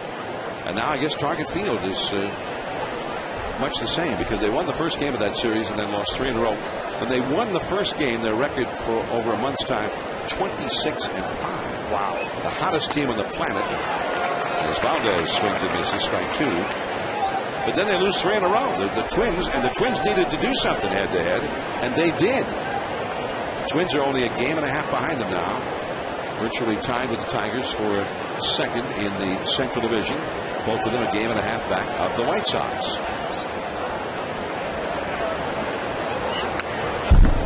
Valdez has walked and flied out to shallow right. He is 0 for 1. In the American League, the Yankees now lead by 3 in the East over the Rays, 6.5 over Boston.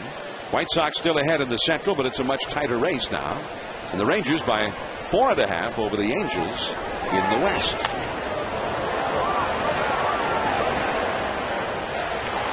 Tyler Colvin, 2 down, and Roy Halladay will come up.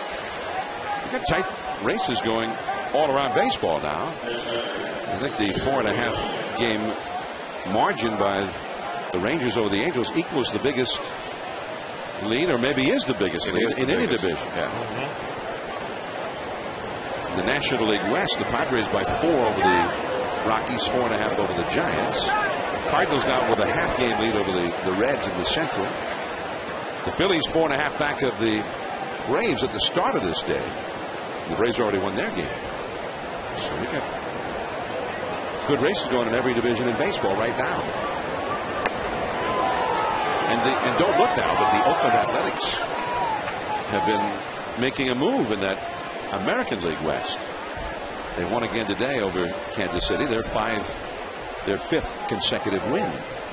And they are only 2.5 back of the Angels, the second place team. I still think what we're going to have to wait to see what players are traded or moved at the deadline before you can get a definitive favorite, in my opinion, in a lot of these divisions. Depends on whether teams decide they're sellers or buyers is going to make a big difference. Especially when the large gap is 4.5 games. Right. A good starting pitcher that rolls off, a 7-2 record after the trade deadline can make a huge impact. Halladay down on strikes, and Aramis Ramirez, and then Marlon Byrd coming up, followed by Alfonso Soriano, 3 of the Cubs' best hitters when we come back.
From Wrigley Field, Chicago. 4-2, the Cubs are leading the Phillies as we head to the last of the 6th inning. John Miller, Joe Morgan, Oral Hershiser, your Sunday night telecasters. And there's part of the family atmosphere here at Wrigley. A lot of families enjoying the ball game together in the friendly confines. Roy Halladay on the mound tonight against the hometown team, and Halladay and his National League champion Phillies are trailing 4-2 as we start the last of the sixth. Aramis Ramirez at the plate. He's 0 for 2. And that sinker runs off the inside. And we can go back with Ramirez, and he missed the best pitch he had to hit all night, the first swing he took, and fouled it back. There's another one. Jason Worth. And Ramirez is 0 for 3. We talk about Roy Halladay and so many things that he does well statistically and consistently, but he does a couple things that are different. He drops his front shoulder, but guess what? He recovers. The eyes are not on the plate, but those recover also. So now when he heads on plate, the shoulder recocks so he can get on top of the ball and hide it behind him. The eyes get to the target, and then he's Mr. Consistent from there, out over the front leg, driving the ball downhill. How did Fernando Valenzuela find the plate? He looked up, and Roy's looking down. Hits him again.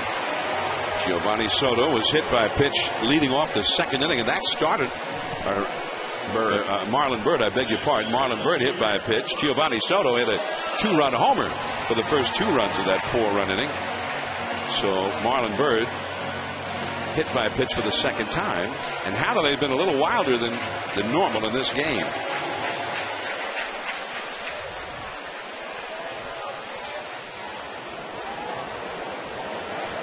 Byrd now has been hit by a pitch 16 times. So it's nothing new. He's about half of all of the Cubs hit by pitches have been Marlon Byrd. That was a little different one. That was a breaking ball, and most of the time he usually gets hit with a fastball because people know that he loves to extend his arms, powerful hitter, so you run the fastball in on him, he gets nicked in there like that pitch to Soriano. Marlon Byrd has been hit by pitches now 4 times in this series. The Cubs' all-time record for one player being hit by a pitch in one season is 17. 2-1 now to Soriano, who is flied out to left and flied out to right and lined out to left. We saw Halladay come inside on Soriano, and the reason is if you watch Soriano, he's close to the plate, and watch his hands where they are, or they could be in the strike zone. They actually look like they're in the strike zone on the inside part of the plate. Byrd back to the bag at first. Byrd actually has walked as many times as he's been hit. As you see that stance you're talking about, Joe. Yeah, his arm is out over the plate. That ball is hit well. Deep to left field. On its way. Goodbye. A 2-run homer for Alfonso Soriano. 6-2 Cubs.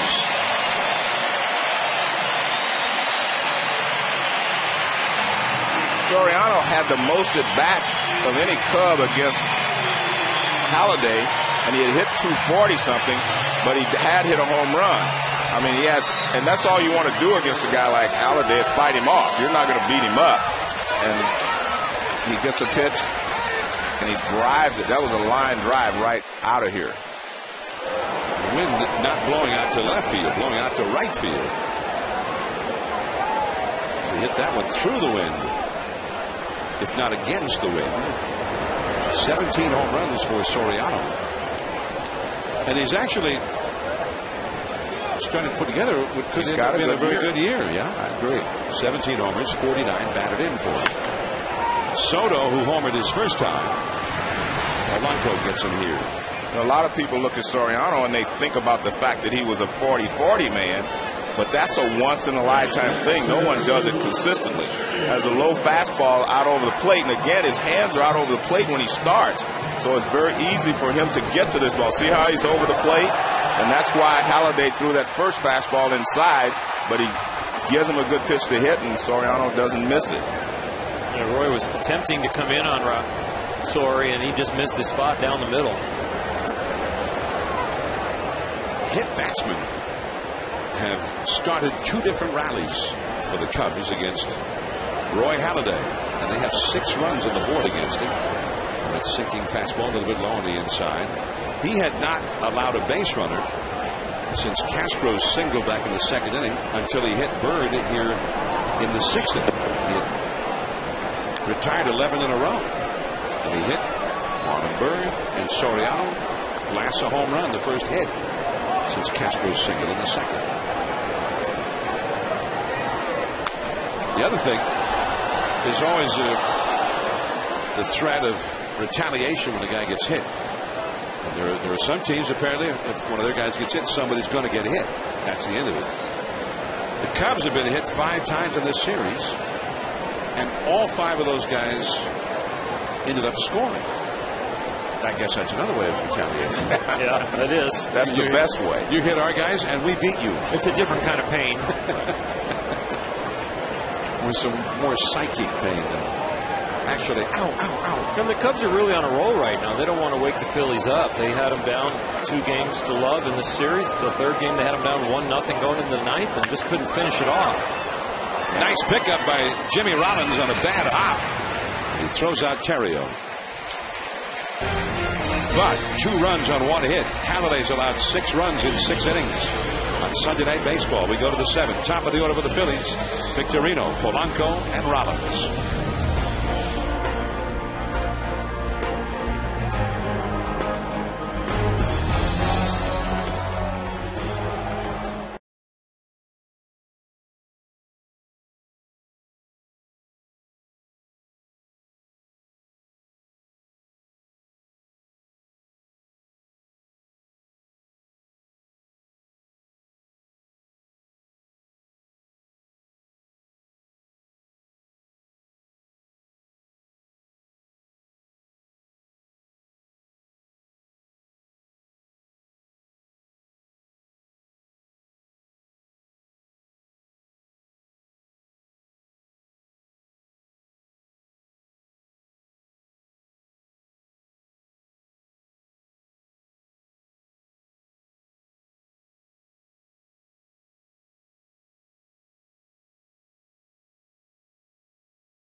Games per week in HD quality where available on your computer.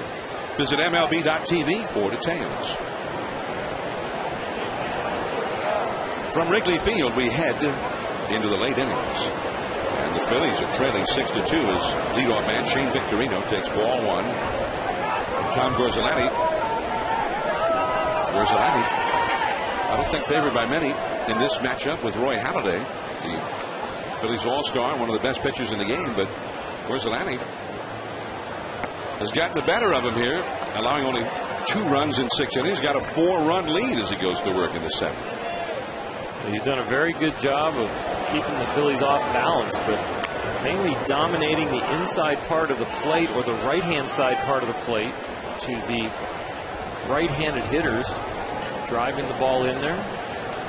He's going toe-to-toe with one of the best, and he's outdueling him right now.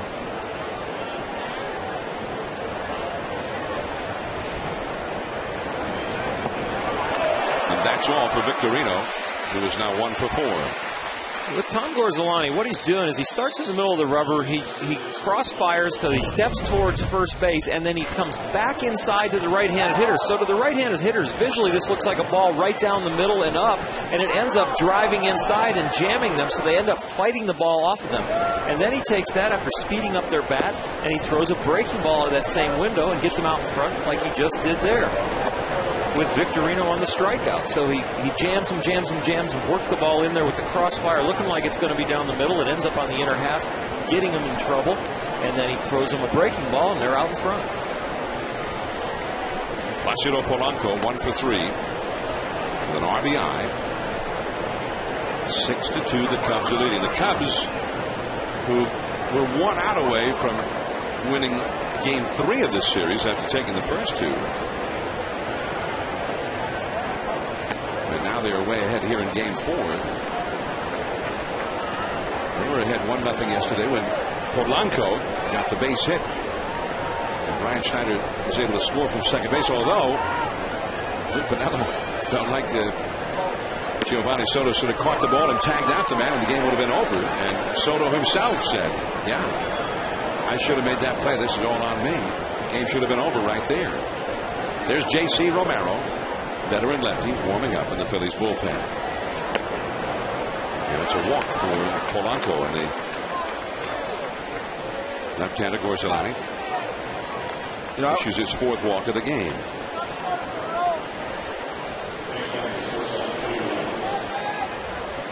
I watched that play yesterday, John, and the ball bounced up. And I'm sure Soto says he should have caught it, but it was not an easy play because they have the high grass out here, and the ball actually sponged up a little bit on him. And I'm sure he will tell you, yes, I should have made the play, but it wasn't just an easy play to make with the game on the line, the runner bearing down on you, and being in that tough position.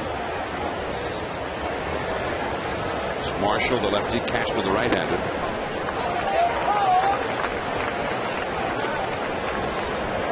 So not maybe as sure a thing as it might have appeared. Yeah, I didn't think so.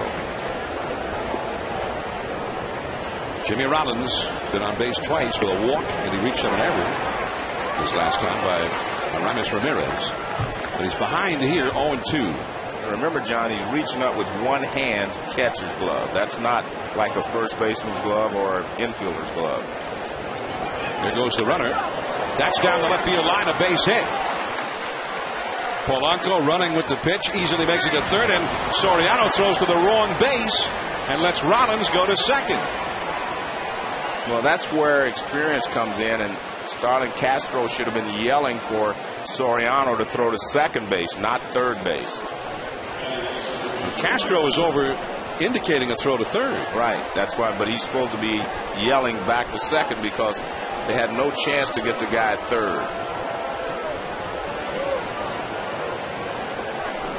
See, Terrio is telling them to come to second, and Ramirez is pointing at second, so I don't know where the shortstop is because he's the closest and he could hear him rather than look up and see him because he was fielding the ball. He may not have seen them.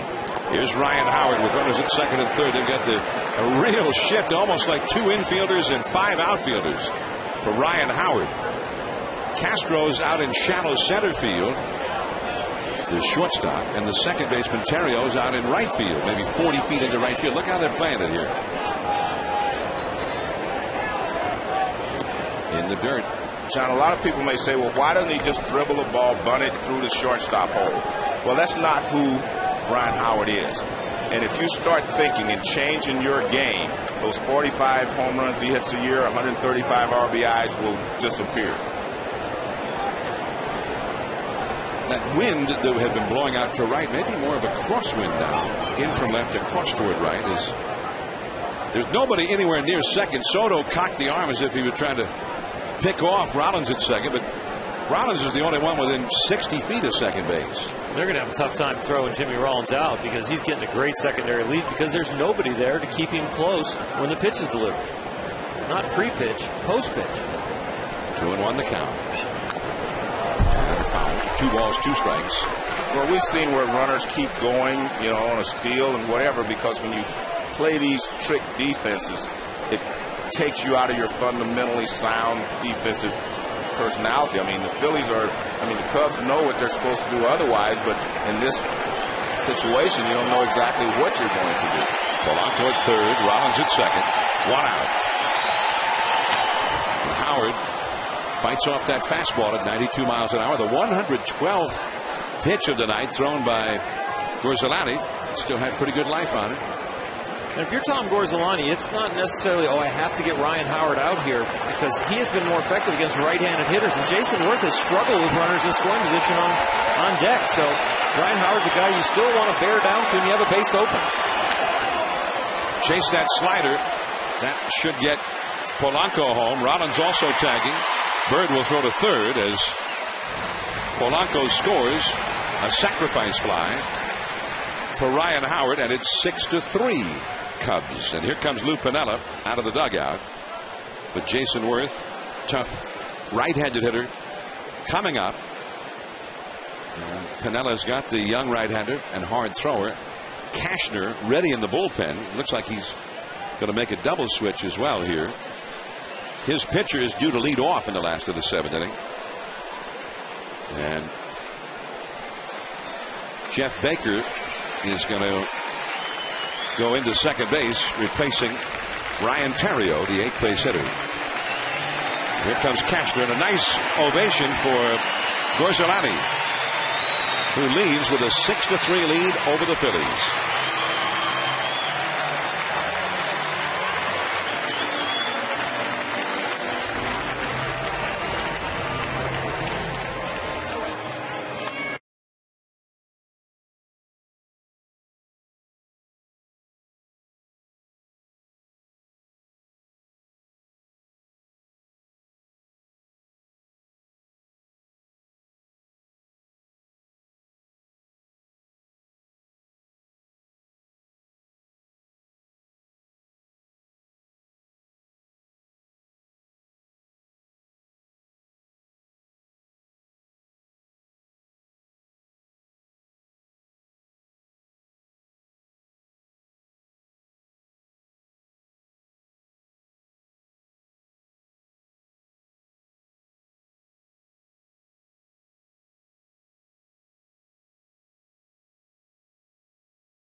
Taco Bell, Wrigley Field, Chicago. A hot, muggy evening in mid-July. The lights are on, and it is a great night to be out of doors, because it's hot now that the sun is down. Feeling much more comfortable here at Wrigley as Cashner, the young right-hander, in for Gorzelani, and he did not have a whole lot of experience, but he's thrown well. He got a great fastball, and he started working as a setup man here more and more in recent weeks. That's his problem there, is throwing strikes, John. But he does have some gas. He's got a great fastball. He's got the gas, he's got the heat, he's got the hard cheese. On TCU, Andrew Cashner. That's some gas, 97 miles an hour. He's only 23 years old.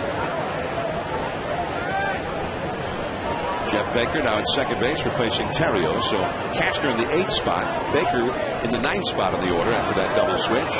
Baker would be the leadoff man in the last of the 7th. Part of the question for the Cubbies would be, if they can maintain the lead, who would be the closer? Because Marmol has pitched a lot the last 2 days. The word we got from Larry Rothschild, the pitching coach, is that Marmol is ready to go. Yeah, well, I heard that. But Let's wait and see. He threw 38 pitches yesterday. Yeah, let's wait and see. And he walked 5 in that 9th inning. We're talking about Soto not being able to make the tag, catching that ball and make the tag to end the game. But Marmol had already walked 2 guys on base and ended up walking 3 more through a wild pitch. It was a nightmare. Rollins running, and that's ball 4 to Worth, and Rollins steals 3rd uncontested. And the real reason for that is now that allows Jason Worth to steal 2nd if he wants to. And here comes Ben Francisco. By the way, we were talking about that throw to 3rd. The Soriano throwing to the wrong base earlier in this inning. But look where Starlin Castro is the cutoff man.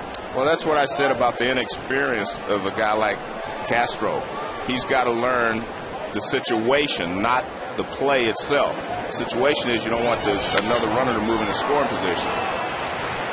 Francisco, they just got him by a step. Well, the Phillies had the possible tying run of the game at the plate, but just for 1 pitch. 7th inning stretch time here at Wrigley. 6-3, the Cubs are leading.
As we go to the last of the 7th here at Wrigley Field. And there is J.C. Romero, the veteran left-hander, in from the Phillies bullpen, replacing Roy Halladay.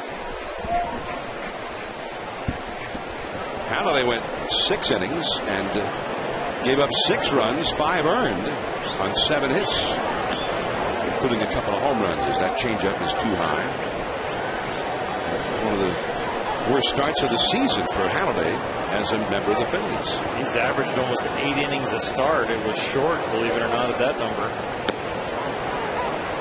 Fastball to strike to Jeff Baker in the 9th spot. This is his first trip to the plate, just having entered in the first half of the inning, a double switch. 233 average, 3 homers, 12 batted in. Halladay threw 87 pitches. And there's something about the Cubs. The last time he faced them, 2 years ago when still with the Blue Jays, he went only 5 innings, gave up 6 runs, although just 2 earned runs. Reed Johnson hit a 3-run homer in that game against him. One hop from Rollins. The ball picked up by Valdez on the carom as it skipped right by Ryan Howard.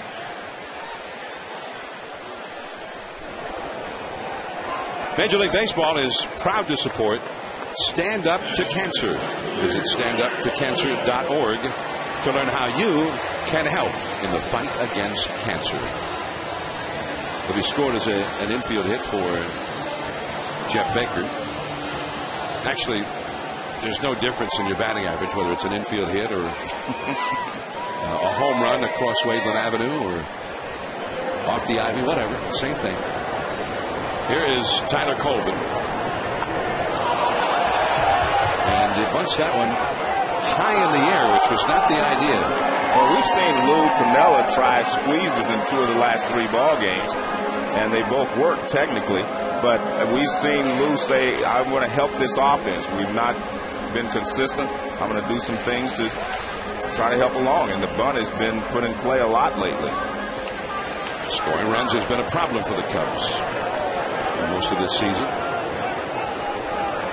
Their only run yesterday scored a suicide squeeze. And that's too low to Colvin, who's had 2 hits today.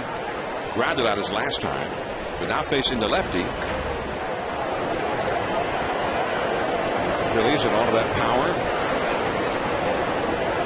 Looking at us says, hey, well, maybe we can scratch out another run here. That might be needed. Colvin inside. So only bunting. I think Lou looked at that first bunt and just said, well, let's go to plan B. Colvin has had a sacrifice bunt this year. So he has been able to execute one. Base hit to right. So the sign he put on for this sacrifice bunt may be a good idea, but taking the sacrifice bunt sign off, an even better idea as it turns out. And Colvin did a good job using that hole over there with the man on first. Rolling over that ball, routine ground ball, finds that hole. Charlie Manuel heading to the mound. And in the bullpen is David Herndon, and he's going to get the call here. 2 men on, nobody out. Starlin Castro with Derek Lee and Aramis Ramirez behind him coming up.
Starlin Castro coming up on Thursday in game 1 of the series. Jamie Moyer on the mound. That's Castro at third, breaking for the plate, squeezes on.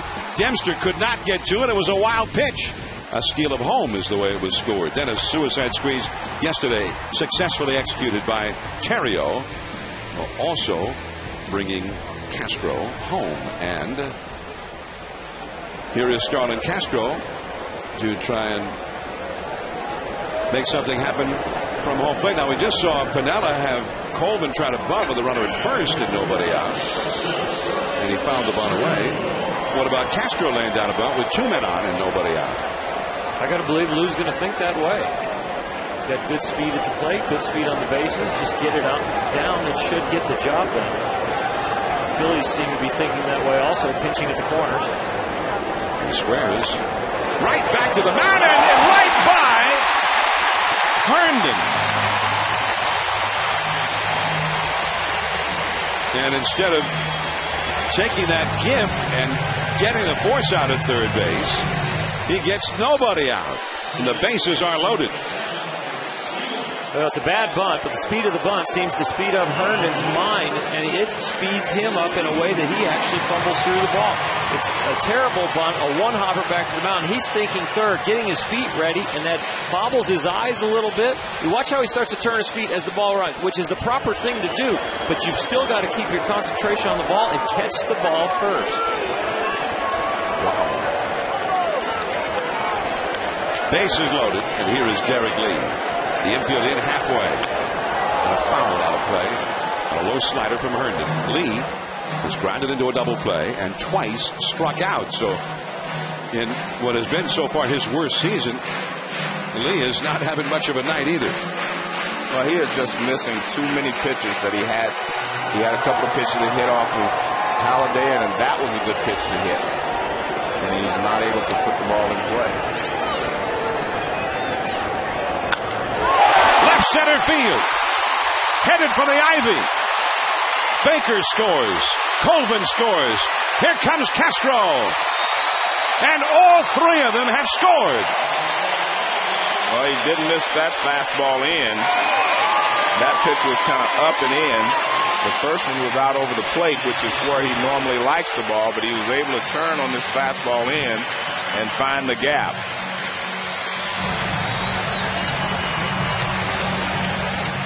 Well, they're actually going inside. The pitch was a fastball in, and they wanted it inside there, and Lee apparently was sitting on something inside and rips it into left center field. A lot of times the catcher sets up too quickly, will let the hitter know exactly where they're going with the next pitch.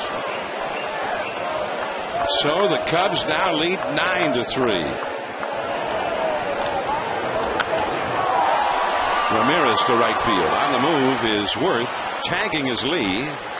Worth throws all the way through, but not close to the bag. Easily in. Derek Lee. Aramis Ramirez now 0 for 4. Derek Lee, even in the midst of a bad year, has had 4 hits and 7 at-bats with the bases loaded and 10 RBIs. Well, those at-bats. That's what a good hitter normally does, John, because with the bases loaded, they have to give you a pitch to hit. And, I mean, they didn't have to give him that one to hit because it wasn't really that good a pitch. It was off the plate inside, but he was able to get to it. Lee had 3 hits, including a home run and a couple of RBIs here Thursday. Had 2 hits yesterday as Herndon's sinker is low. The infield comes in with 1 out. Marlon Byrd had been hit twice tonight, and each time that he was hit by Roy Halladay, that started a rally. A 4-run second inning rally, a 2-run sixth inning production. Off the inside, 2-0. And according to K-Zone, the fastball that Lee ripped into the gap in left center, had he taken it, would have been well off the inside. Well, unless you're looking for the ball in there. And I think he must have been looking for the ball inside, and he was able to turn on it and get the barrel of the bat out in front. Slider too low. 3-0 to Marlon Byrd.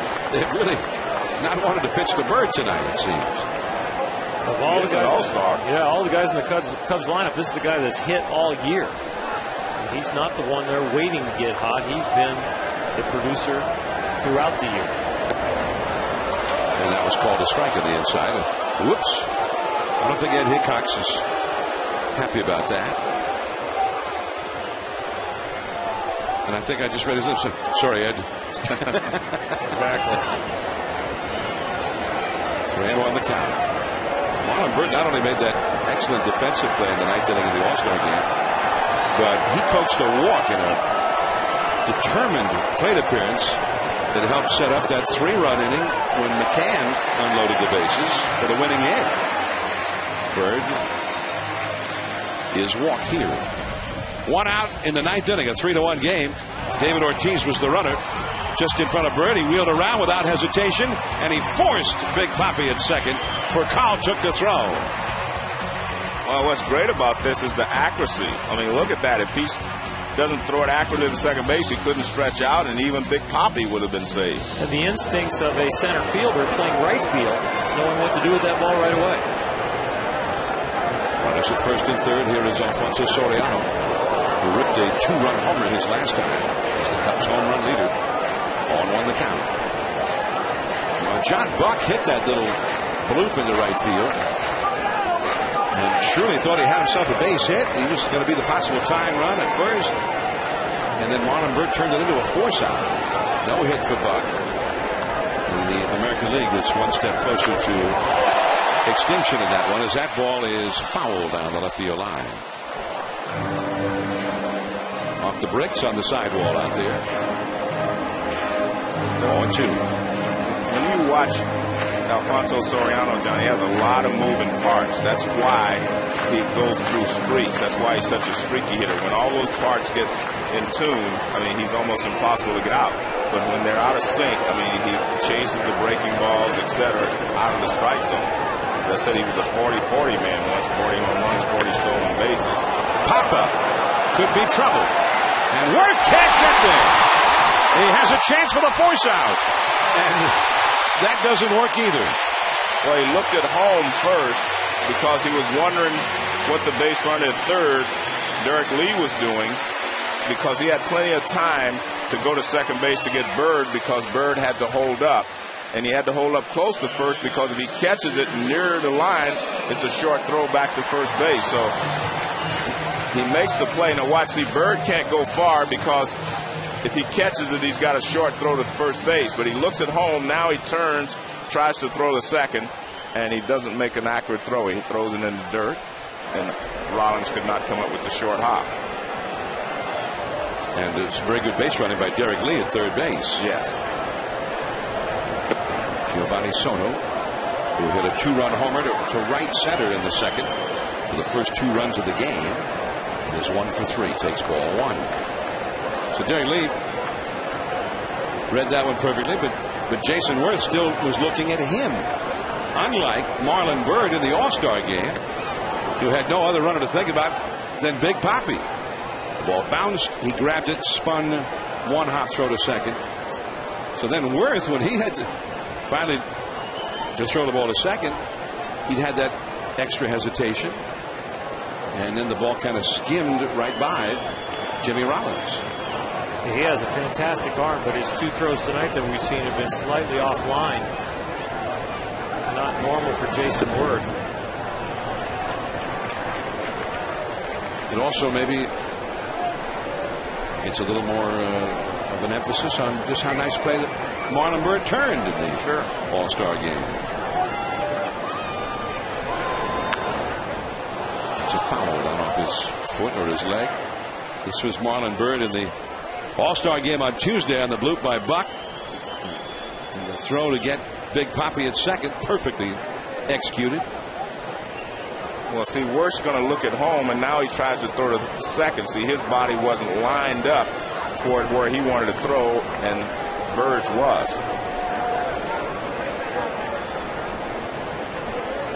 And in fairness to Worth, he wanted to come home. He had that added element of that runner at third that Bird did not have to concern himself with in the All-Star. Well, his job was to try to keep the runner from third from scoring. He really wasn't concerned as much with Bird.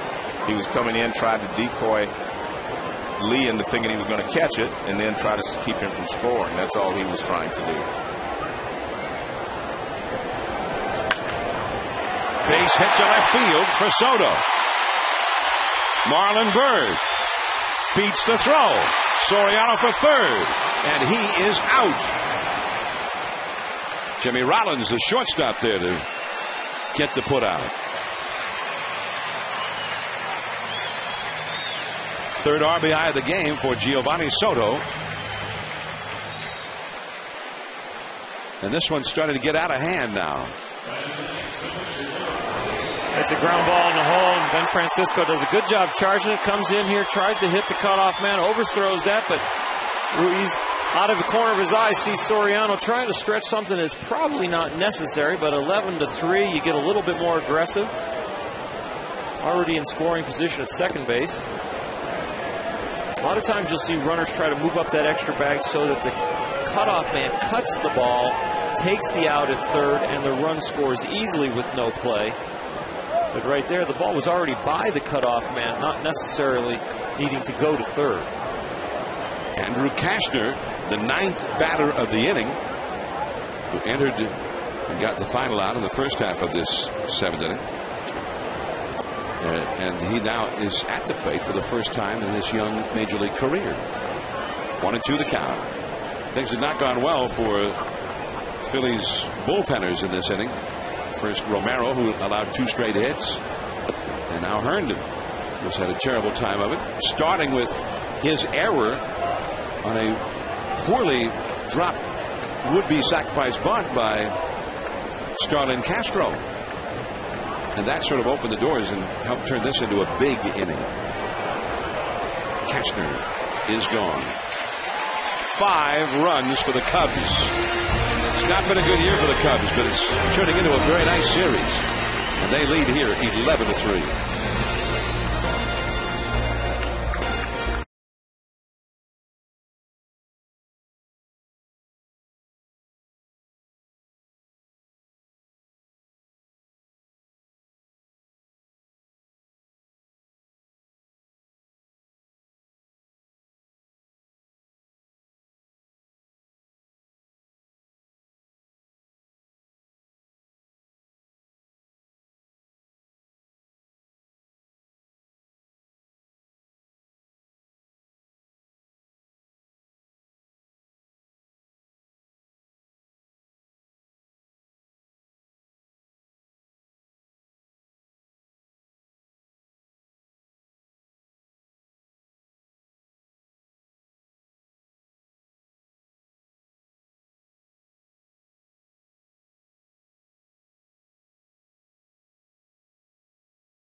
And in part by the powerfully simple pen camera.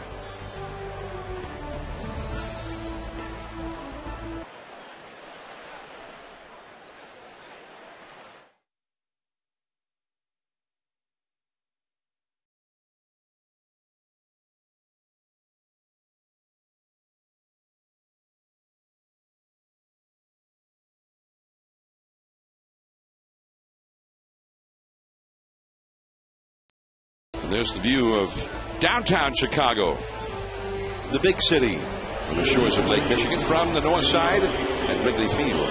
John Miller, Joe Morgan, Oral Hershiser with you, and it's been a season to forget so far for the Cubs, but as Lou Piniella told us before the game, they still have hopes that maybe they can get hot and make a run for it yet. It's a long way to go, John.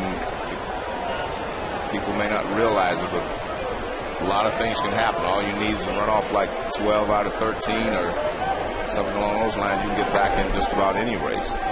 Brian Schneider pinch hitting for Carlos Ruiz against the rookie right-hander Andrew Kashner.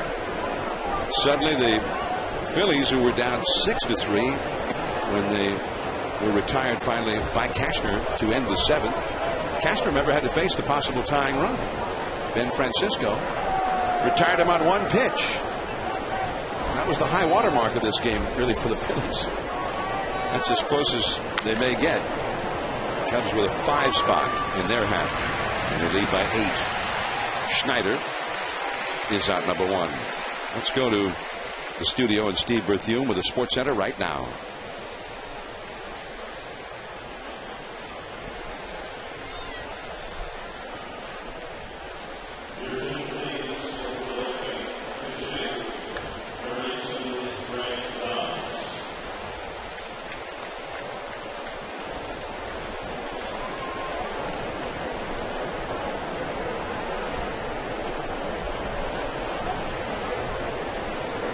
John, I was watching the British Open today, and I was watching Tiger Woods and the other golfers, and it reminded me a little bit of why the baseball swing and the golf swing are similar. They'll both allow you to do the same thing with your hands by using your shoulders and your hips.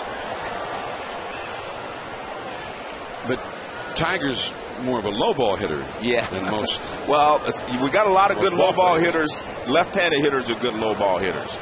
Like Ryan Howard? Like Ryan Howard. He's a good low ball hitter. Jimmy Rollins from the left side. Chase Utley.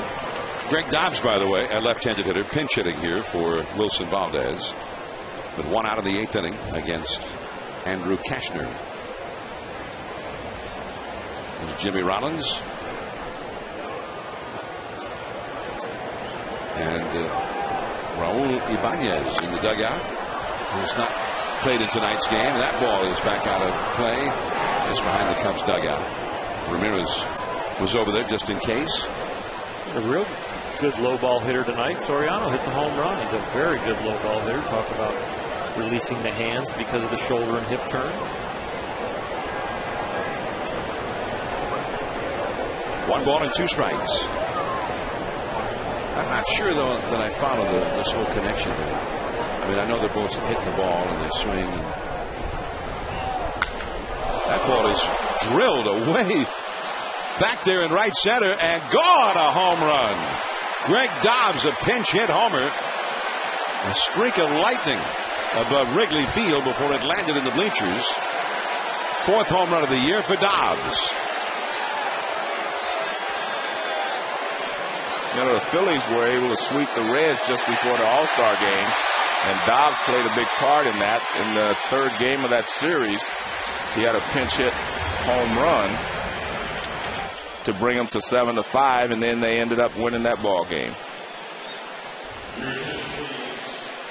Now Ross Glode is a pinch hitter for Herndon.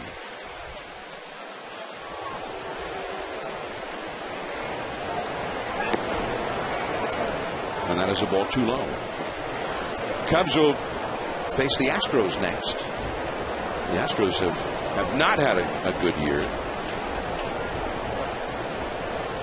Cubs, if they're going to project themselves back into the race, I mean, they're going to have to get hot. And you mentioned winning 12 out of 13. How about their rival right here in Chicago, the White Sox, who went 26-5. They were 9 games under 500 before they got that going. The tough thing about the Cubs is they haven't done anything longer than 4 games, win or lose this year. So they have not been streaky. They've just been mediocre. But they're going to have to get it together and stay hot for a long time and push through a 4-game winning streak, which is their longest. Well, the 2 guys you just saw, Aramis Ramirez and Derek Lee, will have to lead them. We know that Aramis Ramirez has been hot. He's hit the ball hard a couple of times tonight. But they're going to need consistency from Derek Lee as well as Ramirez. And that is ball 4. But I'm still not sure I get this connection, Joe, between the golf swing and the baseball swing. I'm going to take a look. Let's take a look at Tiger Woods. Now watch his shoulder and his hip turn. And watch, that allows him to release his hands. Look at his hands go through right there. Now let's take a look at Ryan Howard. Watch his shoulders and hip turn. That allows his hands to go through. Now the pitch is not low, as we saw with Tigers, but it allows you to get your hands free if you release the shoulders and the hips. And that's what Greg Dobbs does there. You can always see if the hands can flow through the hitting zone. That tells you that you uncorked your hips and your shoulders. Sometimes when a hitter gets a pitch, it's really fat, right? Like a hanger or whatever. They'll say just sat there in a tee for him, and but the ball just sits there. Well, there's no talent out there I making agree. it sink or slide. We're not comparing the two. We're saying that we always say that the hitting of baseball is the toughest thing to do in any sport. Now, the golf game, the ball sits there, and you can hit it whenever you get ready. And that's what, being honest with you, John, it's one of the things I've noticed that guys that are taking batting practice now where they're pitching the ball to you, they're trying to develop, a swing, a rhythm to their swing like the golfers do. Well, you're really studying the mechanics of swinging a bat or swinging a club, and it's kind of the same, especially as far as the shoulder turn and the hip turn, where the power is generated and how those both clear to let the hands come through. You think Tiger's talents would be, as Marshall gets up in the bullpen again for the Cubs? Are you asking me, can he hit a baseball? Yeah. I didn't say that. I bet you can.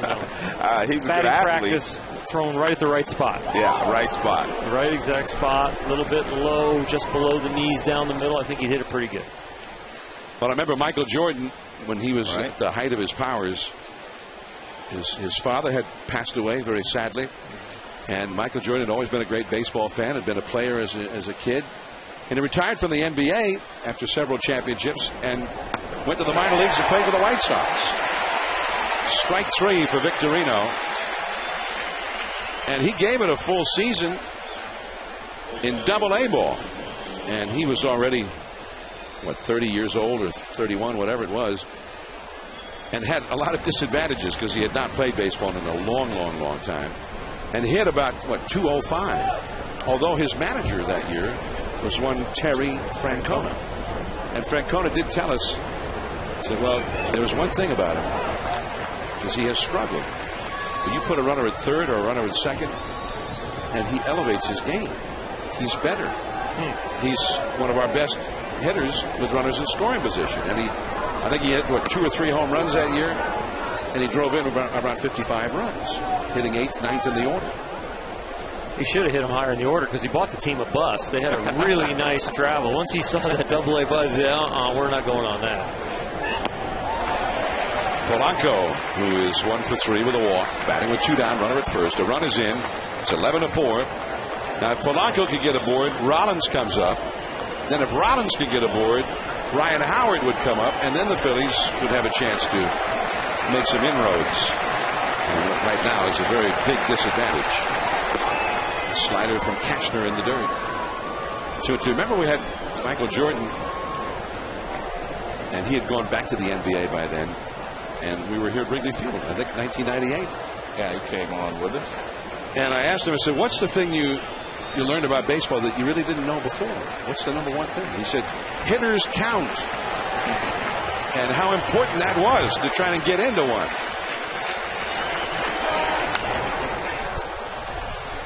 And I thought that was a very interesting answer. Especially when it takes experience to hit a curveball, and that was the weakest part of his game, is learning to hit the curveball. He had bat speed, and he had athleticism and eye-hand coordination, but it's one thing then to experience a curveball and learn how to hit it. So I could see why hitters count would be so important to him. There goes the runner. Right up the middle, base hit. So Polanco gets his second hit, and Glode will go around to third. And Jimmy Rollins will come up. Monday Night Baseball tomorrow night at 7 Eastern, 6 Central. The Phillies in St. Louis against Tony La Russa's Cardinals, who just swept a 4-game set from the Dodgers.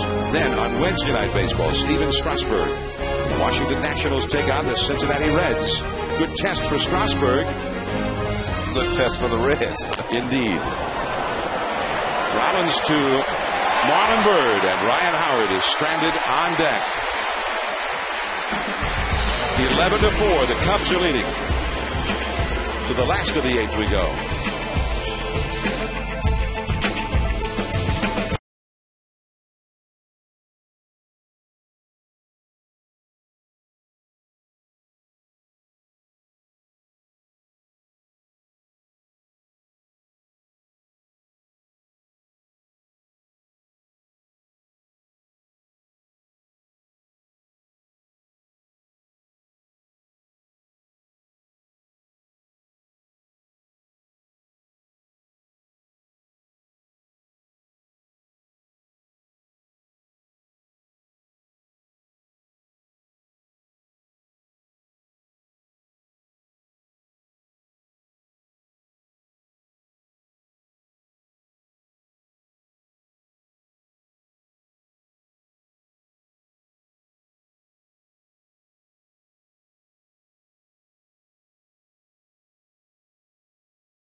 couple of big flies for the Chicago Cubs against Roy Halladay. They were not good hosts for the visiting Halladay and knocked him around as Danny Baez, the new pitcher for the Phillies, has a count of 1 ball and 1 strike to Jeff Baker. Baker led off in the 7th inning, his first plate appearance of the night, and he got an infield hit, and that started a 5-run rally, which allowed the Cubs to break this game open. From a 6-3 lead, it went to 11-3. Off the fist, base hit to right field against the new Phillies pitcher. There are other new faces, including Brian Schneider behind the plate. He pinch hit for Ruiz. A new second baseman, Cody Ransom. He'll be in the 9th spot in the order. And at third base, Greg Dobbs, who hit a pinch hit home run batting for Valdez. Polanco is out of the game as well. Baez will hit in Polanco's number 2 spot. Well, hit. I don't believe he'll likely hit, but he'll be listed in the number 2 spot where Polanco had been. Tyler Coleman, he's had a 3-hit game, including base hits in each of his first 2 plate appearances against Roy Halladay. 272 average for the year. And the count is now 0-2. The Cubs jumped out against Halladay with a 4-run second inning. The Phillies got 2 of those back in the 5th against Tom Gorzolani. And then the Cubs got those 2 right back in the 6th on Soriano's home run. The Phillies got 1 in the 7th in the inning in which Gorzolani finally yielded. Cashner came in for the pen. And there is Sean. And let's see, no, that's Russell now. Sean Marshall had been up earlier, but James Russell, the lefty, is now up. The Astros come in here, and the Phillies are going to St. Louis, which will be tomorrow night's Monday Night Baseball game. This is a tough road trip for the Phillies, and it is not starting well as Colvin goes down. And Starlin Castro has had 2 hits. Got credit for a sacrifice bunt, although it was not a very good bunt. In the 7th inning, it was turned into an error by Herndon, who was on the mound for the Phillies then.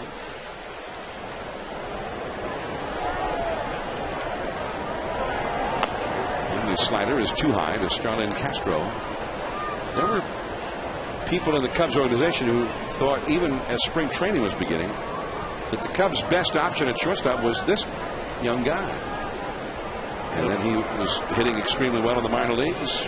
Cubs were not doing well here. And Castro has his 3rd hit of the night.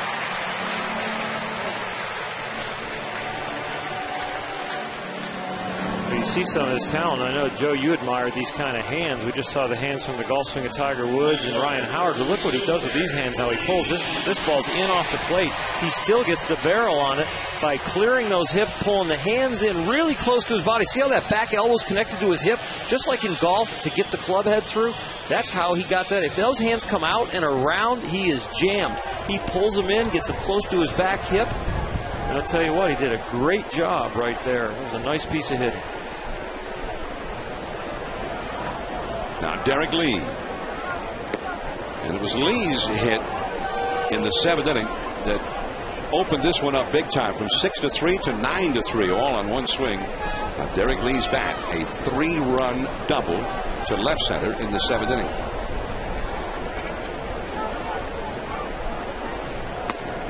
And Lee takes a strike.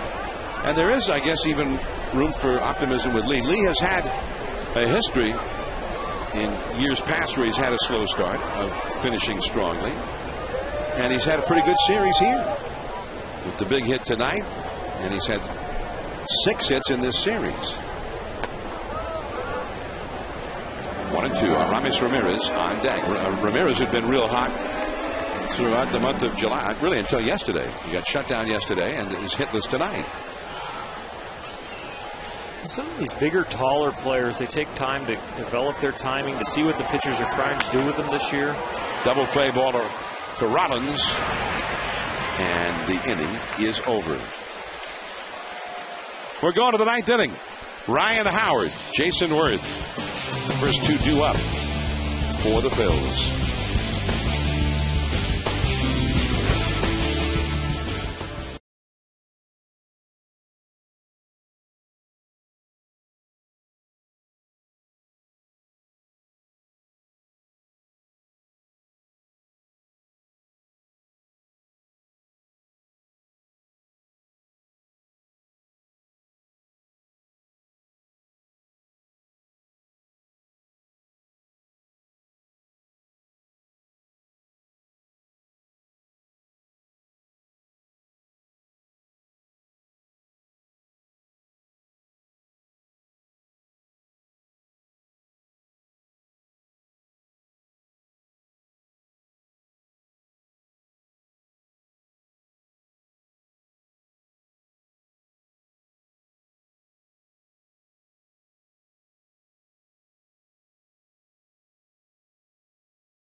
Jeff Russell, who played for a lot of teams, and for several years with the Texas Rangers, was the closer. So James Russell, another Cubs rookie, on to try and finish this one up, and he'll have an interesting test right away as Ryan Howard, one of the most feared sluggers in the game, is coming up. Howard is 0 for 3 with a sacrifice fly and an RBI. Howard hit 3 two-run homers in the first 2 games of this series. They got the huge shift on for him again as Russell picks up the outside corner for a strike. The shortstop is in center field. The second baseman is in right field. I mean, it's very difficult for a guy like Howard to beat this shift, because when you're that deep, you have a lot of range. Although Howard runs pretty well, but I mean, it's just hard to find gaps in that area out there because they have so much range from that deep. Well, that might help. Opposite field, on its way, and gone. That's the way to beat the shift. His 4th home run in this series, and his 6th home run in the last 9 games. A lot of people are talking about the fact that he plays in Citizens Bank Park, which is a small ballpark, but he's hit more home runs on the road in his career than he has at Citizens Bank Park. So he is a slugger supreme. He can hit them any place.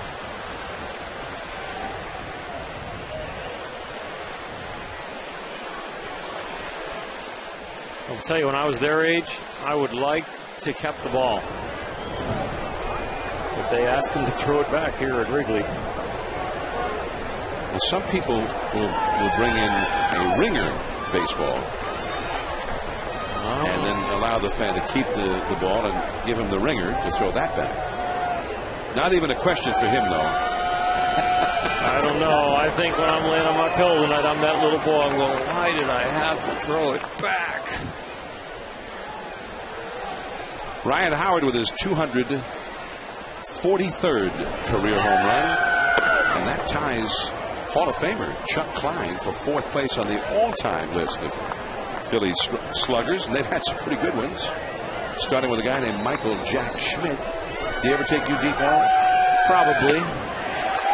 I try not to remember those things. But a guy who was on top of his game tonight, Tom Gorzolani, who has really represented himself very well since taking a place in the rotation for the Cubs. He had patterns that you could not see. Pitched the right-handed hitters in very well, but later on it was fastballs and change-ups that got him out, so they started to establish. And then he showed his breaking ball for a strike, and then he actually then buried it for a ball. He did a very good job of establishing things and then going away and just maintaining the mystery of pitch selection.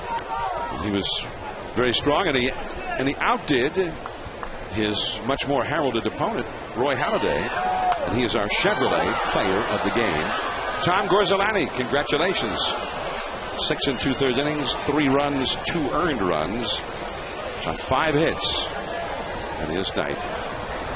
And the accomplishment is a lot bigger because you're going against Roy Halladay. I think when you know the bar has been raised like that and you're going against one of the best in the game, did a very nice job.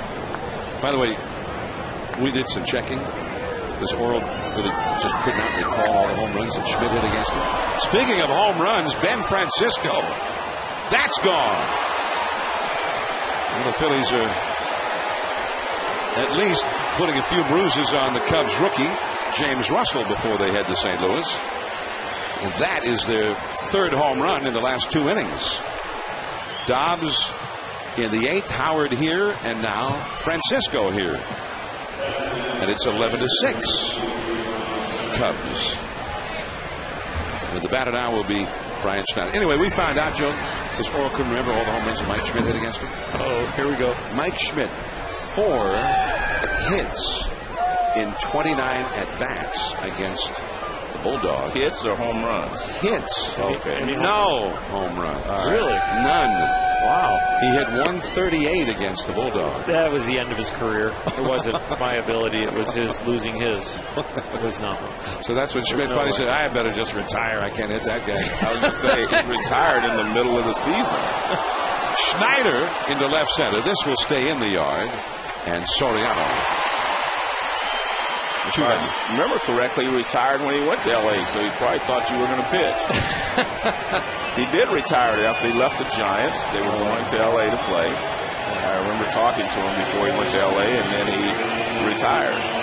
Sean Marshall up just in case out in the bullpen.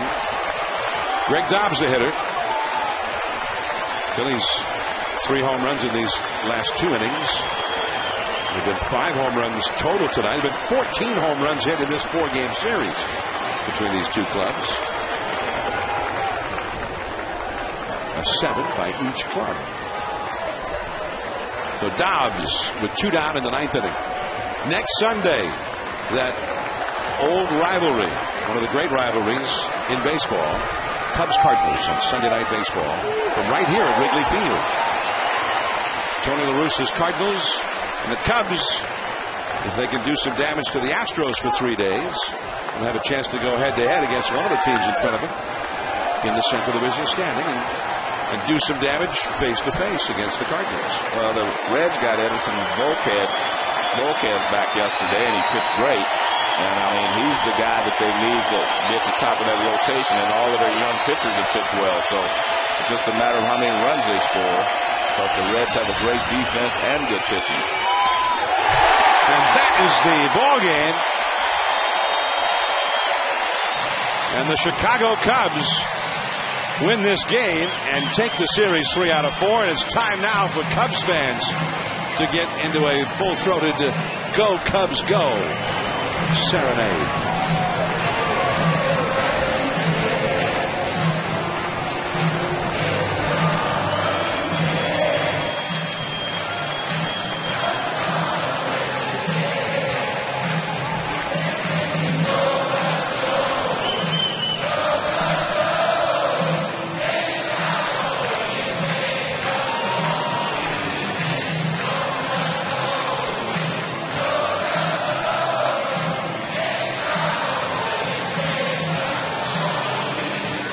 11-6 the final. The Cubs beat the Phillies, and they're in a mood to celebrate here in Chicago. They're going to put the W, a Cubs W, a win, will be celebrated above the hand-operated scoreboard here out in center field at historic Wrigley Field. And for Roy Halladay, there is still no satisfaction against the Cubs nor on Sunday Night Baseball for the great right-hander of the Phillies.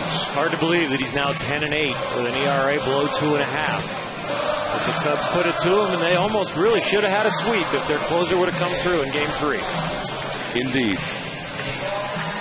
Orel, have a good one next Sunday. We'll be watching from Cooperstown. Congratulations on your award. Thank you. See you in Cooperstown, Joe. All right. Cool. Congratulations on the 1990 induction. Next on ESPN Sports Center. This has been a presentation of ESPN, the worldwide leader in sports. Now for Joe Morgan, Orel Hershiser, and our entire Sunday Night Baseball crew, John Miller is saying good night from Chicago. Thanks for watching, and here comes Sports Center.